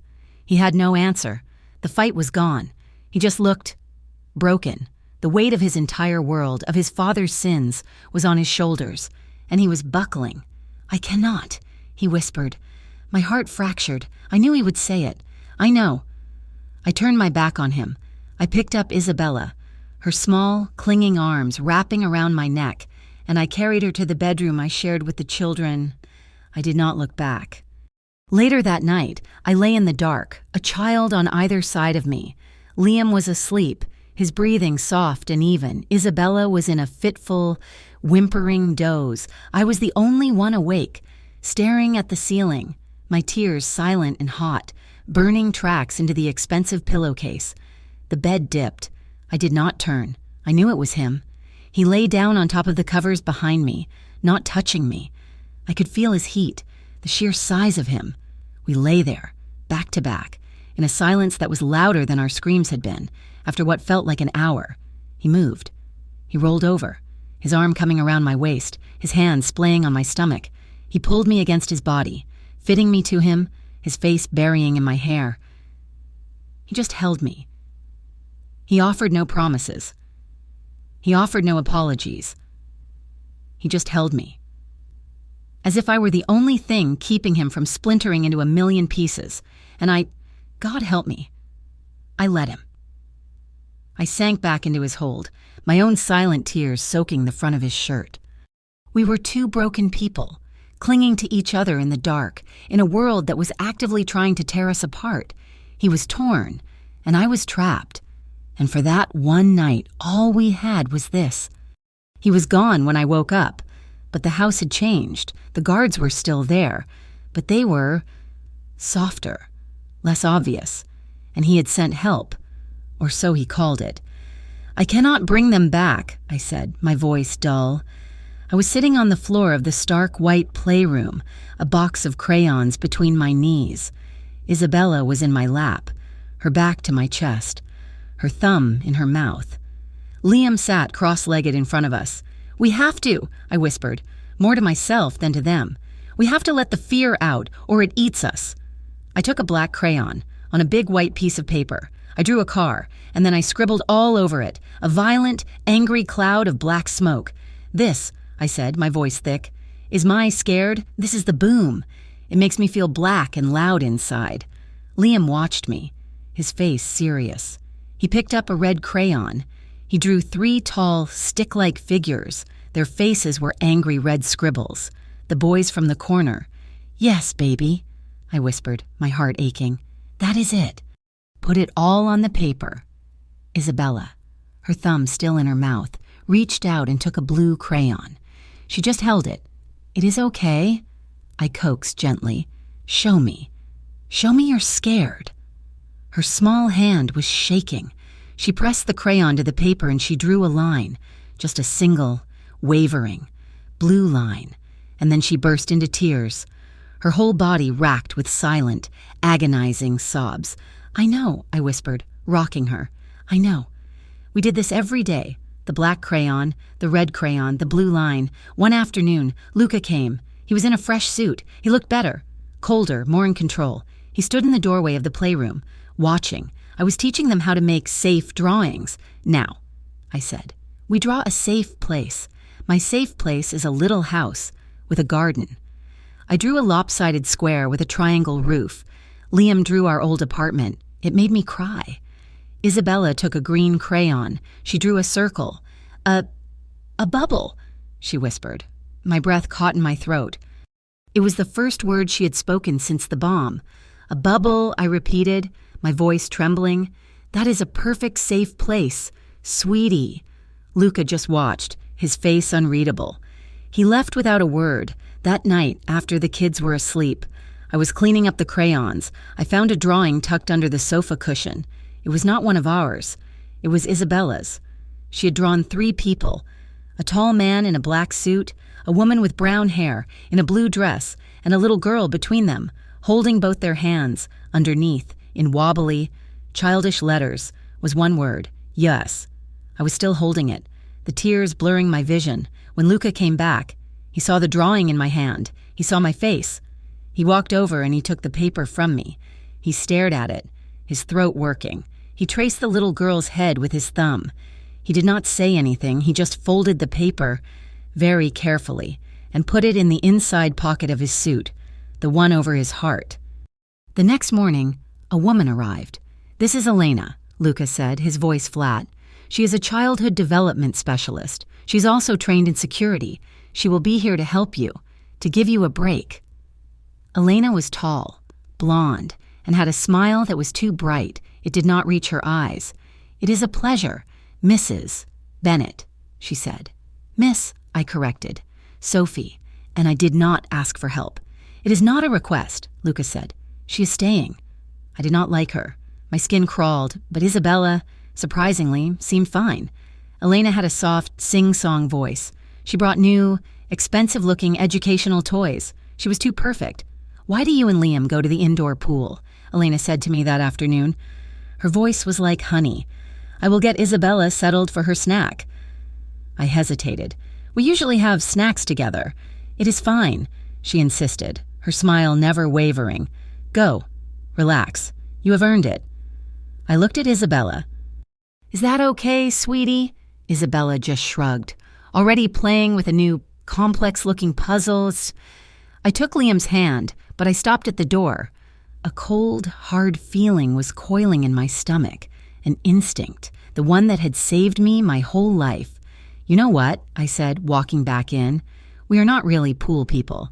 I think we will just stay and read." Elena's smile flickered. It was so fast. I almost missed it. "Oh, well, of course. I was just about to give Isabella her juice." She had a small plastic sippy cup, a brand new one. It was full of apple juice. "Isabella," she cooed. "Here you go, sweetie." Isabella, sitting on the floor, reached for it. "No." The word was out of my mouth before I knew why. Elena froze. "I'm sorry?" She does not like apple juice." I lied. "She likes orange." "Oh, Mr. Romano's file said apple was her favorite," Elena said, her smile tightening. "Well, the file is wrong." I looked at Isabella. She was watching the cup, her eyes wide. She looked at me, then at the cup, and she shook her head. "See," I said, "no apple juice." "Nonsense," Elena said, her voice suddenly sharp. The sweet nanny was gone. "She's just being difficult. Drink your juice, Isabella." She pushed the cup toward her. I saw it then, a faint, white, chalky residue around the rim of the spout, where the juice had dried. "Get away from her," I whispered, the blood draining from my face. "Excuse me," I said, my voice rising. "Get away from her." I stood up, putting myself between Elena and the children. "Liam, Isabella, go to my room, now. They are not going anywhere," Elena said. She dropped the cup. Juice, and a powdery substance, spilled onto the white carpet. She moved. She was fast. She was not a nanny. She was not a specialist. She was one of them. She grabbed for Isabella. My body moved before my brain did. I shoved her, hard. "Run! Liam, take her hand, run!" The children scrambled out. Elena stumbled back, her face a mask of rage. "You stupid woman!" She lunged at me. "I am not a fighter. I am a survivor." I grabbed the nearest thing, a heavy wooden block, and threw it at her head. She ducked and pulled something from the waistband of her pants, a knife. I screamed. She came at me, the knife low. I grabbed a small, child-sized chair and held it between us. "He is going to kill me," she spat. "The Galatis were supposed to... I have to finish the job." She lunged, and the knife bit into the wooden chair. I shoved, and she fell backward, and I ran for the door. She grabbed my ankle. I went down, hard. The wind knocked out of me. She was on top of me in an instant, the knife raised. I could see the kids, huddled in the doorway, screaming. No. Liam was silent, his face white. Isabella was letting out a high-pitched, terrified wail. "No!" I roared. I grabbed her wrist with both my hands, the knife blade inches from my face. She was strong, so strong. I bucked, trying to throw her off, but she had all her weight on me. "You should have stayed a janitor," she hissed, straining, pushing the blade down. "Get off her, Isabella." Isabella was on Elena's back, her small teeth buried in the woman's shoulder. Elena roared in pain, her grip loosening. I shoved, and we rolled. The knife skittered across the floor. I got to my knees. I put my body in front of the children. Elena was coming at us again, her eyes on the knife. The elevator chimed. The doors opened. Luca and 4 of his men. Elena froze.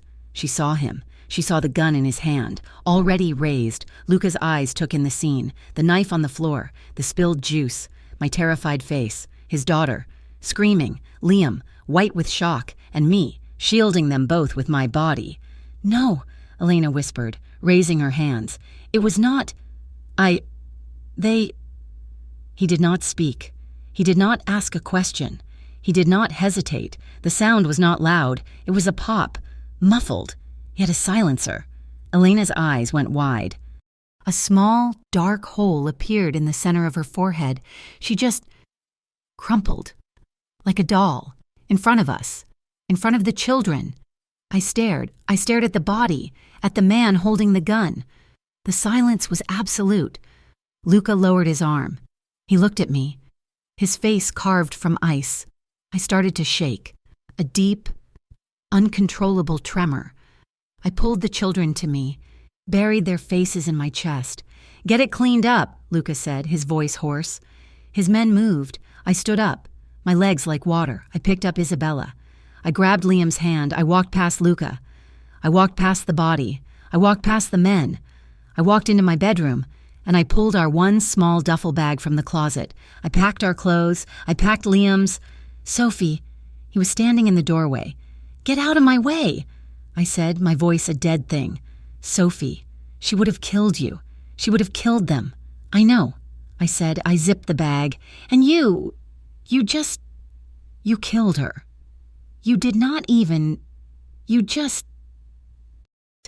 "It is what I do," he said, his voice agonizing. "I protect what is mine. And this is what I do," I said, shoving past him. "I am a mother, and I am taking my son away from this. I am done." I was at the elevator. I was punching the button. He grabbed my arm. "No. Let go of me, Luca. No." He turned me around. His face was wrecked. The boss was gone. It was just him. You cannot leave. Watch me," I spat, my heart breaking with every word. "Sophie, please," he begged. He, Luca Romano, begged. "Stay. Do not stay as an employee. Do not stay as a nanny. Just stay as the woman I..." He could not say it. "As the woman you what?" I whispered. The tears finally coming? "The woman you cannot lose? The woman you love? Or just the woman who is good at stopping your child from screaming?" "I cannot lose you," he whispered, his forehead pressing against mine. "I cannot lose you. Do not leave me. Please, I am begging you. Stay." I stood there, in the chaos of the sterile white room, the ghost of a dead woman on the floor, and the man I loved holding a smoking gun. His words, "I cannot lose you," hung in the air, a desperate, broken plea. The duffel bag was still in my hand. My knuckles were white. I could run. I could take Liam and run, and we would spend the rest of our lives looking over our shoulders, waiting for the Galati's to find us, or for Luca to decide he wanted us back, or I could stay. I looked at the gun in his hand, at his wrecked face, at his daughter, who was clinging to my leg, her sobs now quiet, hiccuping tremors. I dropped the bag. It landed on the marble floor with a soft, final thud. Luca's shoulders sagged, a wave of relief so profound it was almost a collapse. "But not like this," I said, my voice cold and hard. It did not sound like my own. "I will not stay like this." He looked up, confused. "I am not your employee," I said, stepping away from the children and walking toward him. Right into his space. "I did not care about the gun. I am not your nanny. I will not be the woman you hide in a safe house or the secret you sleep with. You brought me into this world. Your enemies tried to kill me. Your enemies tried to kill my son. You do not get to beg me to stay and still treat me like the help." "Sophie," he whispered, his face etched with confusion. "I have one condition," I said, my voice unwavering. "You want me to stay? Fine, I will stay, but I am not hired. I am not your subordinate. I am your partner, or I am nothing. I am in, all the way. I have a voice. I have control. I am part of this family, this thing. Or I am taking my son and I am walking out that door, and I dare you to try and stop me." It was a bluff. A desperate, terrified bluff. He stared at me. The man who had just executed a woman without blinking. He stared at me, and I saw something in his eyes I had never seen before. Not passion, not anger, respect. Absolute, profound respect. He nodded. Once. Slowly. He uncocked the gun, his eyes never leaving mine, and placed it on the counter. "As my partner," he said, his voice a hoarse vow. He reached down, took the duffel bag, and tossed it into a closet. "This is your home. You will never be the help again." 2 days later, we were back at the estate, The white apartment was a memory, a nightmare. We had moved. Luca had moved us out of the nanny's wing and into his own. Our rooms connected. We were a single, protected unit. But my condition was not just for him. It was for his world. If I am your partner, I told him that night, I need to know what you know, and they need to know who I am. He knew what I meant. The next evening, he held a meeting. Not a gala, not a dinner, a meeting. The room was one I had never seen. In the old stone part of the mansion. It was a formal library, dark wood and old books, and it was filled with old, dangerous men, his capos, his council, the men who ran his empire. When I walked in on Luca's arm, the silence was a physical blow. I could feel their eyes on me, judging me. The nanny, the janitor, the thief from the tabloids. "Gentlemen," Luca said, his voice a low rumble that commanded obedience. "Thank you for coming." He stood at the head of the massive table, and he did not sit. He kept his hand on the small of my back. "There have been breaches," he said. "Traitors in our midst. My cousin Marco, the woman Elena. They were working for the Galati's. They are no longer a problem." A murmur. "And the reason they are no longer a problem," Luca continued, his voice dropping, "is because of her." He looked at me. Every eye in the room followed. "This is Sophie Bennett. She is my partner. She is the mother of my daughter. She speaks with my voice. She has my full authority. Any disrespect shown to her," he paused, his eyes sweeping the room, "is a disrespect shown to me, and it will be dealt with. Understood?" An old, silver-haired man at the end of the table, the one they called Vinny, cleared his throat. "Luca, with all respect." His voice was like gravel. "She is a civilian, an outsider. She is a vulnerability. Look what her presence has already brought, a car bomb, an infiltrator. She is a target." Luca's hand tightened on my back. He was about to speak, to unleash that cold fury. I put my hand on his chest. "I will," I whispered. I stepped away from him. I walked 2 steps toward the table. I was terrified. My knees were shaking. But I thought of Liam. I thought of Isabella. I thought of the knife. "You are right, Vinny," I said, my voice clear and steady in the silent room. "I am a civilian. I am an outsider, and I am a target." I looked him right in the eye. "I am also the only one who noticed the poison. I am the one who fought the killer while your security sat outside the door. I am the one who protected his daughter when your protocols failed, and I am the one who took her, a broken, silent child, and taught her how to speak again. Does that sound like a vulnerability to you, or does it sound like the only person in this house who is actually doing her job?" The silence was absolute. Vinny's cigar, halfway to his mouth, froze. I looked at every man, one by one. "I do not want your territory. I do not want your money. I want one thing. I want the children to be safe, and I will burn down anyone or anything that gets in the way of that, including, if necessary, you." I turned and walked back to Luca's side. He did not look at me. He looked at his men, a slow, dangerous smile. One I had never seen before touched his lips. As I said, he said, "My partner."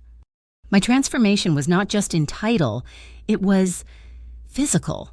"I'm not going to hide behind a chair again," I told Luca the next day. "I am not going to be a victim. Ever. Again, I am not going to wait for you to save me." "I will always save you," he said, his face hard. "I know, but next time, I want to help." He was hesitant. He wanted to keep me in the bubble. He wanted me to be the innocent part of his life. "That," I told him, "is over. Your enemies have seen my face. I am not innocent. I am a target. Make me a weapon." He finally, reluctantly agreed. He assigned Tony, the kind-faced guard who had been with us from the beginning, to train me. Tony was a ranger. Before he was with me, Luca said, my life changed. Every morning for 2 hours. I was in the estate's gym. It was not exercise. It was pain. Tony taught me how to break a hold, how to use a man's weight against him, how to disarm someone with a knife. He taught me how to shoot. I hated the gun. The weight of it, the cold, final purpose of it. But I learned. I learned to hit a target, and I learned the house. I learned the security system. I walked the grounds with the head of security. Why is there a blind spot here? I would ask. This hedge is too high. A man could hide here. Get it cut. At first, they looked at me like I was a joke. Then, they looked at Luca, who just nodded. Do as she says. They started to listen. I was not just the boss's woman. I was the keeper of the fortress. I was a mother, and I was building my nest, and I was sharpening my claws. And as I became a warrior, my family began to heal. The change in Isabella was profound. The fear from the safe house attack was fading, replaced by a new, fierce confidence. She knew I was not leaving. She knew we were not leaving. She chattered, she laughed, she argued with me about what dress to wear. One night, Luca was in his office, going over reports. He was tense. The war with the Galatis was still a cold, simmering thing in the city.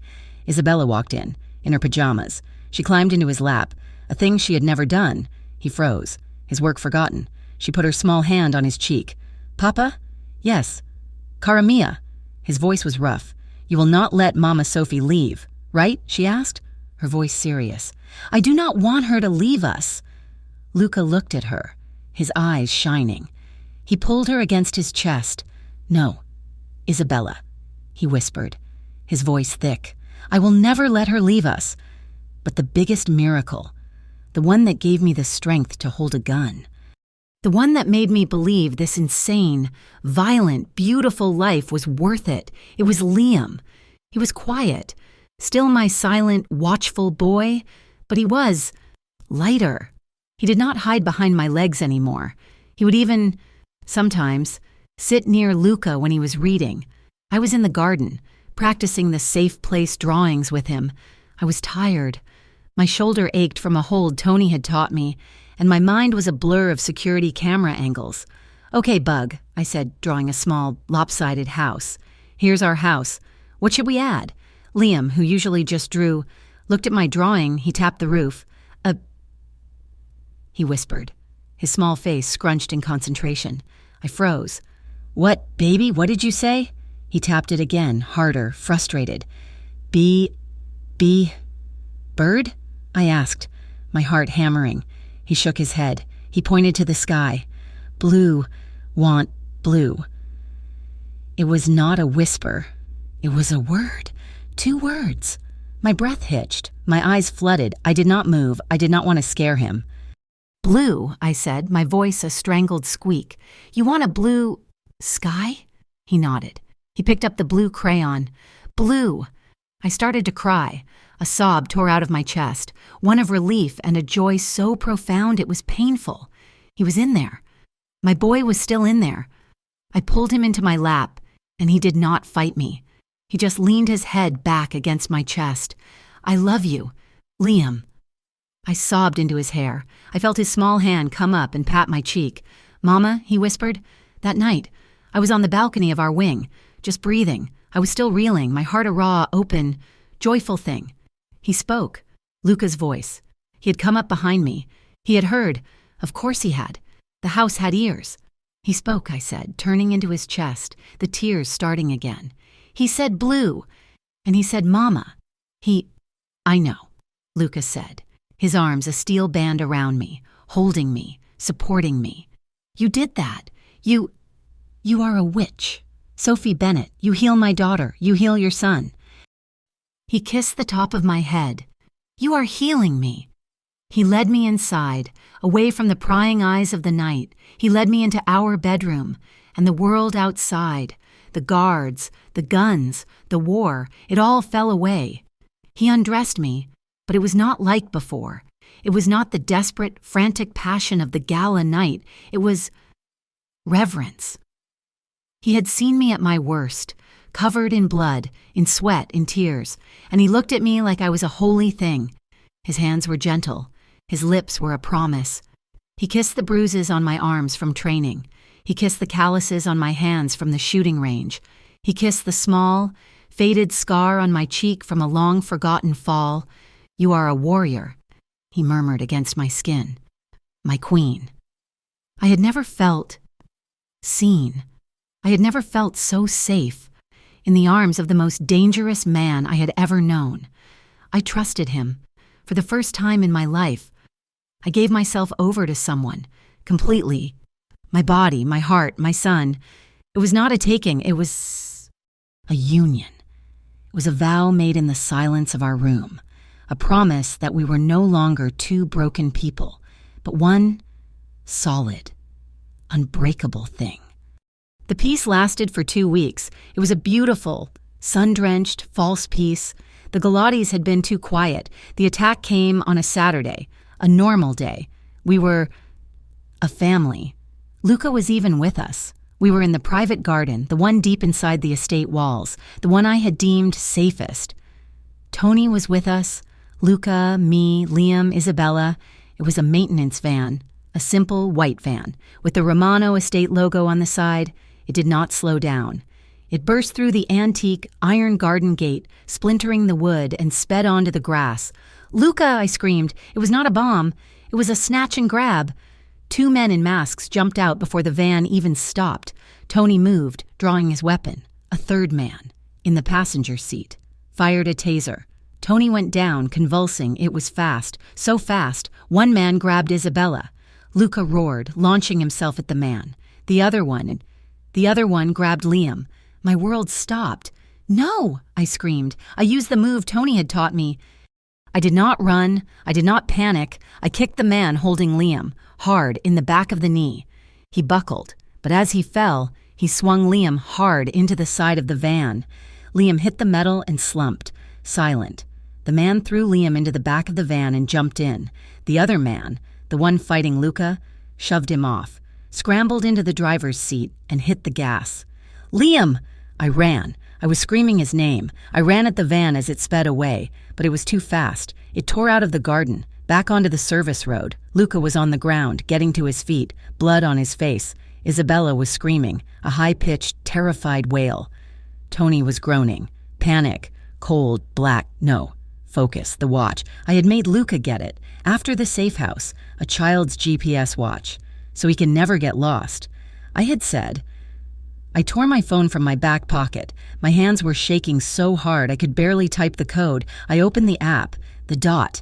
His dot. It was moving. It was moving fast, down the main service road, toward the south gate. "Isabella!" I roared, my voice a command. "Stay with Papa. Do not move."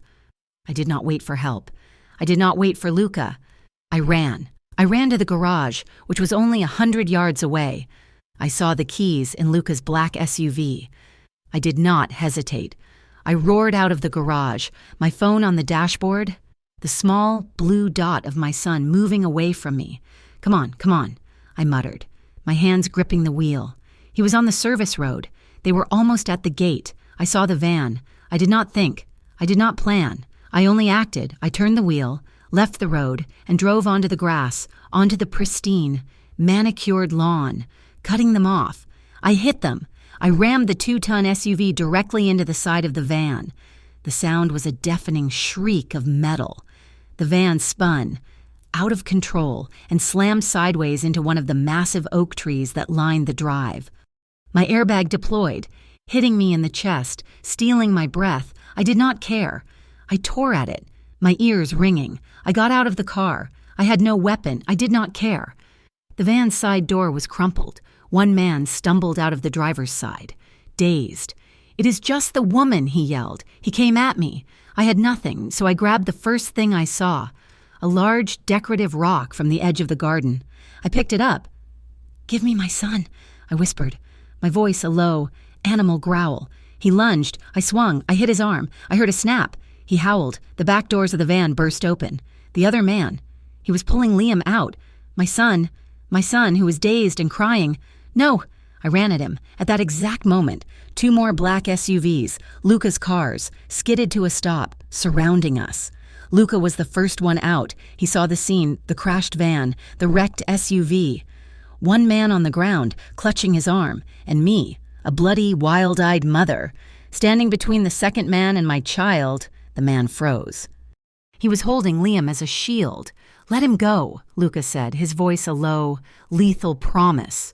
"Or what?" the man spat. You will shoot us? You will shoot the boy?" "No," I said. Both men looked at me.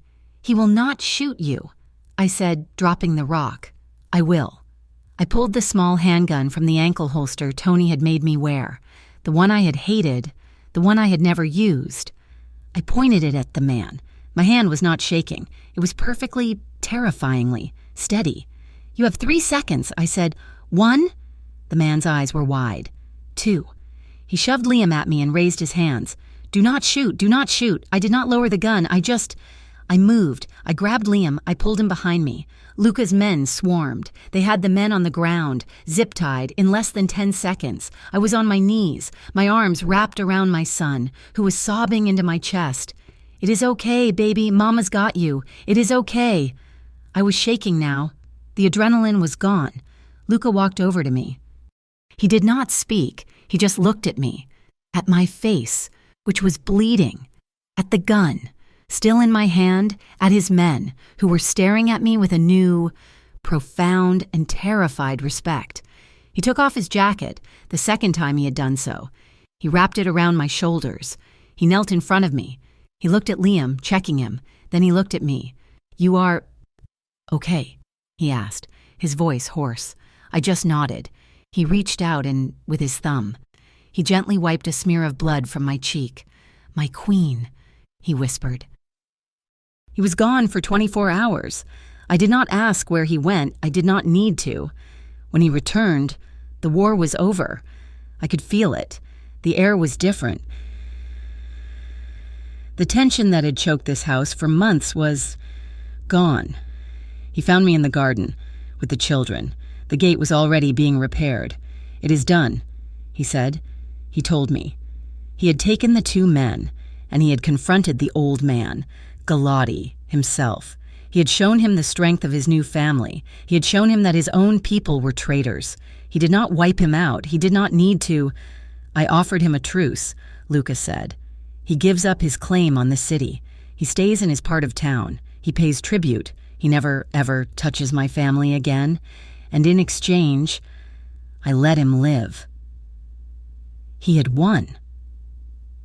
He had total dominance, not through a bloody war, but through a show of strength and a cold, smart negotiation. He had ended his father's war. That night, he took me back to the garden. The children were asleep, safe, with 2 guards.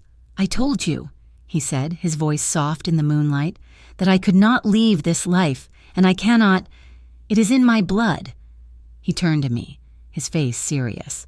"But I can change it. I can make it an empire, not a battlefield. I can make it a place where our children are safe." "You did," I whispered. "You did, Luca." "No," he said. "We did." He took a deep breath. "I cannot give you a normal life, Sophie. I cannot give you a quiet one. I know you deserve that, but I cannot give it to you. But I can give you all of my loyalty. I can give you my name. I can give you my sacred vow that I will protect you, and I will protect your son as my own forever."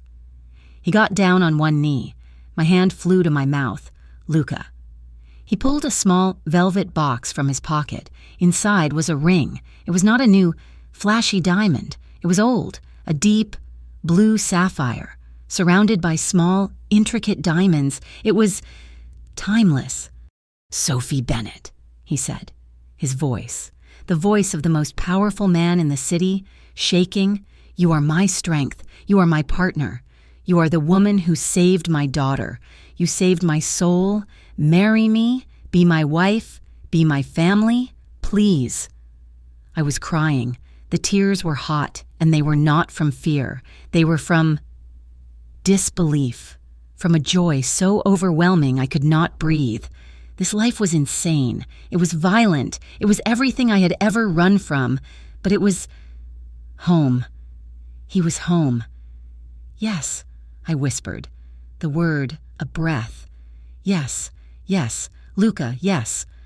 We were not planning a wedding. We were planning an escape. After the truce with the Galatis, a strange, heavy peace settled over the estate. The war was over, but the house was still a fortress, the city still a map of enemy territory. Luca had won, but he was a king who ruled over a broken, fragile kingdom. He had solidified his power, but he had also exposed his one true vulnerability, me and the children. I will not be married in this house. I told him one night. We were on the balcony, our first moment alone in weeks. This house is a fortress. It is a place of business. I will not make my vows in the same place you hold council. I know a place, he said, his voice a low rumble. He pulled me back against his chest, his arms a familiar, solid weight around my waist. My grandfather, when he bought a vineyard north by the coast. It was our peace. A place we went when the world was too loud. It is the only place I ever felt normal. A vineyard, I whispered. The image so foreign, so beautiful. Is it safe? It is the safest place on earth, he said. It is ours. It is not on any map. It is not tied to the family. It is just Romano. So, the plan was made in secret. We would be married in 2 weeks. I did not send invitations. There was no one to invite. My old life. The life of Sophie Bennett, the janitor, the diner waitress. That woman was gone. She had evaporated in the smoke of a car bomb, in the cold steel of a handgun. I had no one from my past. There was no one to call. I had no regrets. My past was a series of locked doors, and I had no desire to find the keys. My new life, my real life, was here. It was Liam. It was Isabella. It was this complicated, dangerous, beautiful man. I was choosing to begin this new chapter without shame and without looking back. The preparations were a paradox. On one hand, Luca was arranging for a private jet, a small army of his most trusted men to sweep the vineyard. He was moving like a general planning an invasion. I, on the other hand, was sitting on the floor of my bedroom with Isabella, looking at pictures of dresses on a tablet. This one, Mama Sophie, she said, her small finger tapping the screen. It is like a cloud.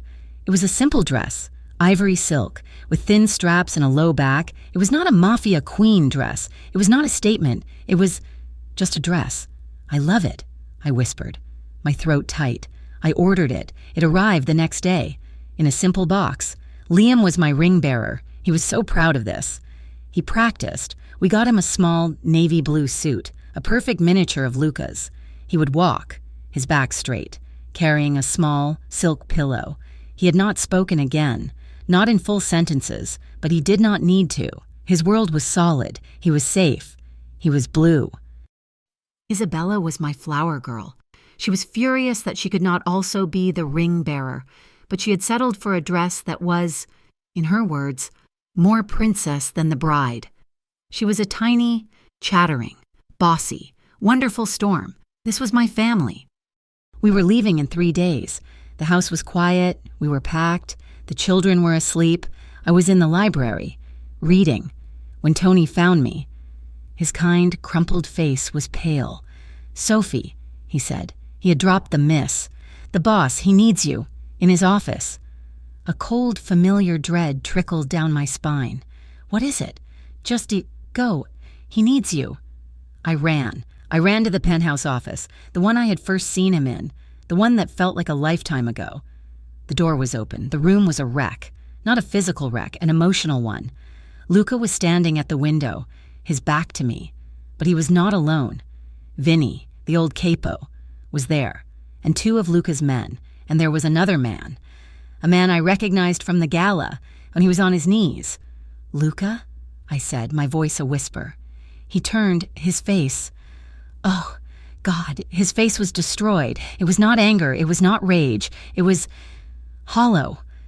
It was a devastation so profound I felt it in my own chest. "Who is he?" I asked. "This," Luca said, his voice a dead, flat thing, "is my cousin, Angelo." The man on the floor looked up at me. His eyes were wide with terror. "Tony found a new burner phone in his room," Luca said, his voice devoid of all emotion. "He was careless. He was sending a message to the Galati's." "No," I breathed. "The truce. The truce was with the old man." Luca said, "Not his sons. They were angry that their mole was dead, so they found a new one." Luca Cugino, please." Angela wept. She is poison. She's an outsider. I was protecting the family. She is not one of us. She has made you weak. She has made me weak," Luca repeated. He looked at me, his eyes dead. "She has..." "What? What was the message?" I asked, though I already knew. Luca picked up a piece of paper from his desk, a printout.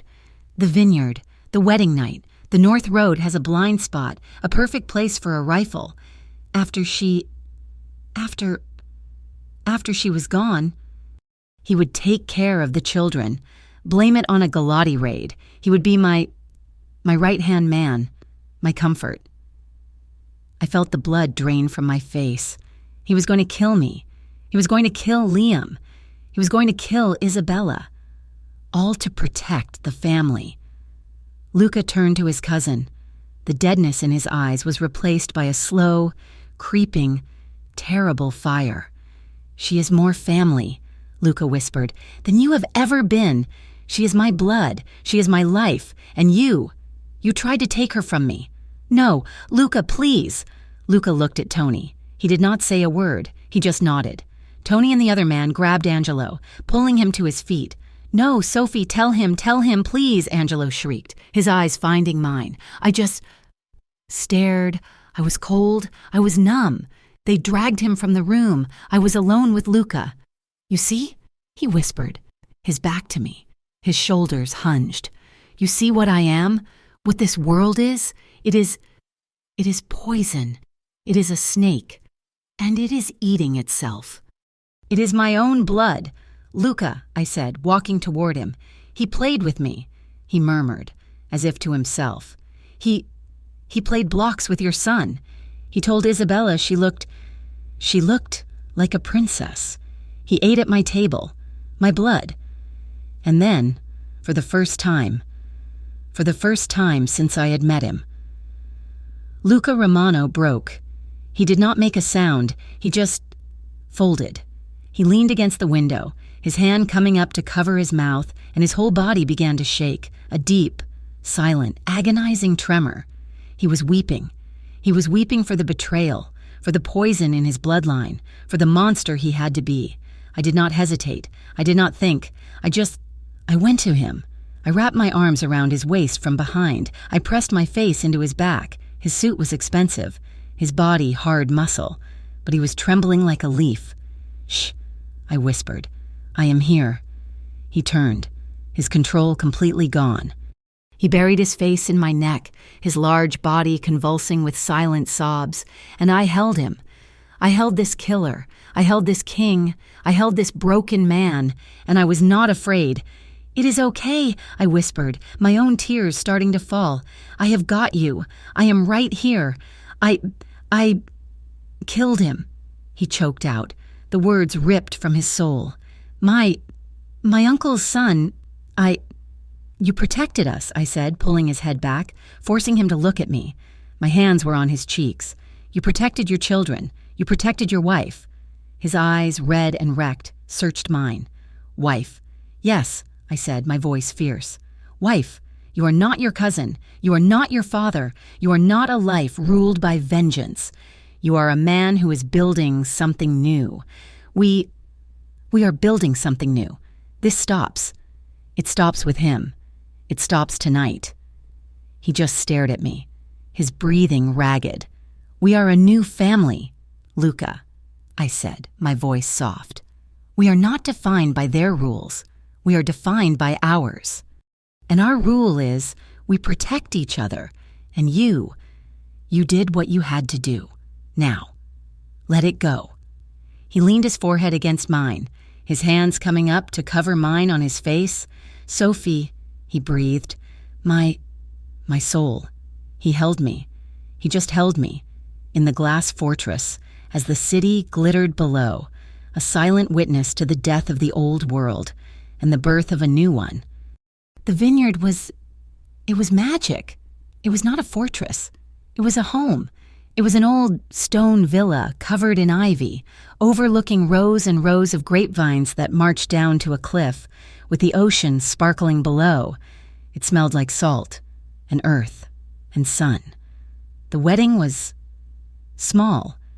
It was perfect. There were no guests. There were no capos. There were no strangers. There were just us, me, Luca, Liam, Isabella, and Tony, who stood a respectful distance away, his kind, crumpled face for once, actually smiling. He was Luca's best man. He was our witness.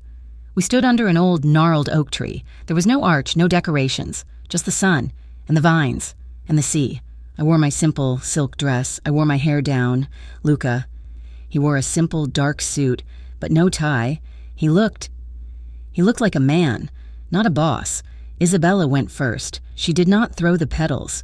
She placed them, one by one, with meticulous, 6-year-old seriousness, creating a path. She was chattering the whole time.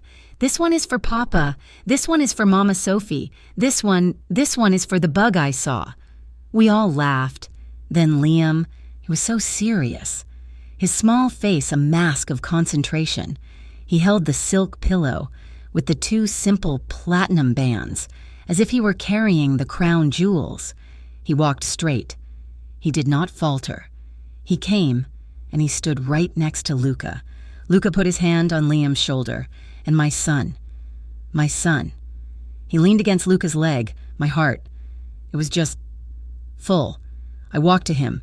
There was no priest. There was no judge. Just a local official, a woman with kind eyes, who had been paid well to be discreet. She said the words, the legal, binding words, but they were not the real vows. Do you, she asked, Luca, take Sophie, to be your wife, to have and to hold?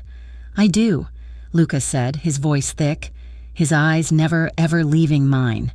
Do you, she said, Sophie, take Luca, to be your husband? I do, I whispered, my own eyes blurred with tears. We exchanged the rings. Luca's hand was shaking as he slid the band onto my finger. It fit, perfectly next to the sapphire. I now pronounce you man and wife, the woman said, smiling. Luca did not wait for her to say, you may kiss the bride. He cupped my face, and he kissed me. It was not a kiss of passion. It was a seal. It was a promise. It was a kiss of such profound relief and love that it rooted me to the spot. Isabella cheered. Ew, Papa is kissing Mama Sophie. We broke apart, laughing, and for the first time in this new, strange, wonderful, terrifying world, I was completely and perfectly happy. That night, the vineyard was ours. The children were asleep, in a room just down the hall, with a guard, a new one, a woman I had personally vetted, outside their door. The villa was lit by candlelight. We ate. I do not even remember what, just good food, and wine from the vines we could see. The old record player in the corner, it was playing an old, scratchy song, something by Etta James. Dance with me, Luca said, his voice a low rumble. He took my hand and he led me to the middle of the stone-floored living room. He pulled me against him. His hand was on the bare skin of my low-back dress, his touch a possessive, wonderful warmth. My head rested in the crook of his neck. We danced, surrounded by guards, who stood in the shadows of the vines outside, surrounded by the sleeping, safe children. This was our life. This was our normal. Candlelight and armed protection. I would take it. I have to say them, he murmured into my hair, his voice rough. What? My vows, he said. The real ones. He pulled back, just enough to look at me. His eyes were dark and full of an emotion that stole my breath. Luca Romano, he said, his voice shaking. I swear to you, Sophie, I will never be the man my father was. I will not rule by vengeance. I will build a world for you, for Isabella, for Liam, that is, worthy. I will be the man. I will spend the rest of my life being the man that is worthy of the woman who saved my daughter, the woman who saved my soul. The tears were they were endless. Sophie Bennett, I whispered, my voice breaking. Sophie. Romano, I swear to you I will never see, I will only see you, the man, the father, my husband. I will trust you. I will stand by you, and I will love you. I will love you until my last breath." He kissed me, a long, slow, deep kiss that was a vow all its own. He pulled back, his forehead resting on mine. He was complete. He was at peace. "I have something. I have one more thing," I whispered, my hand coming up to rest on his chest, over his heart. "Anything," he breathed. "It is yours. It is, well, it is ours," I said, his eyes still hazy with love, slowly focused. He looked at me, confused. "Luca," I said, my heart beating so fast I thought it would burst. I am pregnant." His face. It was something I will never forget. Every ounce of color drained from it. He did not speak. He did not move. He just stared. "Sophie," he whispered. It is. "I just found out," I said, the words tumbling out. "Before we left, Is it okay? It is his. It is your child." He did not say anything. He slid from my embrace. He went down onto one knee, on the cold stone floor. He was on his knees, and he put his hand, on my stomach. "A baby," he breathed, the word a prayer. "Ours." He looked up at me, his eyes. He was weeping again, but these were not tears of pain. They were joy, a pure, undiluted joy that I had never seen. "A baby," he said again, standing up, pulling me into his arms. He was not kissing me. He was absorbing me. He was holding me so tight I could not breathe. A new life. A clean start. Sophie, you have given me everything." The epilogue was quiet. We did not go back to the city, not to live, Luca. He changed the empire. He sold the fortress on the cliff. He kept the businesses, but he cleaned them. He ran them from a distance. He moved us. He moved us to a villa near the coast, not the vineyard, but a new place, a place that was just ours. It was secluded. It was white and full of light, and it overlooked the sea. We raised them there. We raised Isabella, who became a fierce, smart, talkative young woman who argued with her father about politics at the dinner table. We raised Liam, who spoke. He was still quiet. He was still my watchful, gentle boy, but he was a musician. He played the piano. He filled our home with music, and we raised our daughter, Alara, a tiny, perfect black-haired girl with her father's eyes and my stubborn chin. We raised them in peace. We gave them a normal life, a life of school and friends and arguments over homework, but in the distance, always, on the cliffs, by the gate, walking the perimeter of our perfect, happy, normal life. Guards still patrolled, because even our love, needed protection in their world. Thank you so much for listening to our story. My name is Sophie, and this has been my journey. I truly hope it resonated with you. I would be so honored if you would take a moment to comment and let me know where in the world you are listening from. Please. If you enjoyed this, do not forget to subscribe to Mafia Romance Stories so you do not miss a single moment. And please, share your thoughts in the comments. I would love to read them.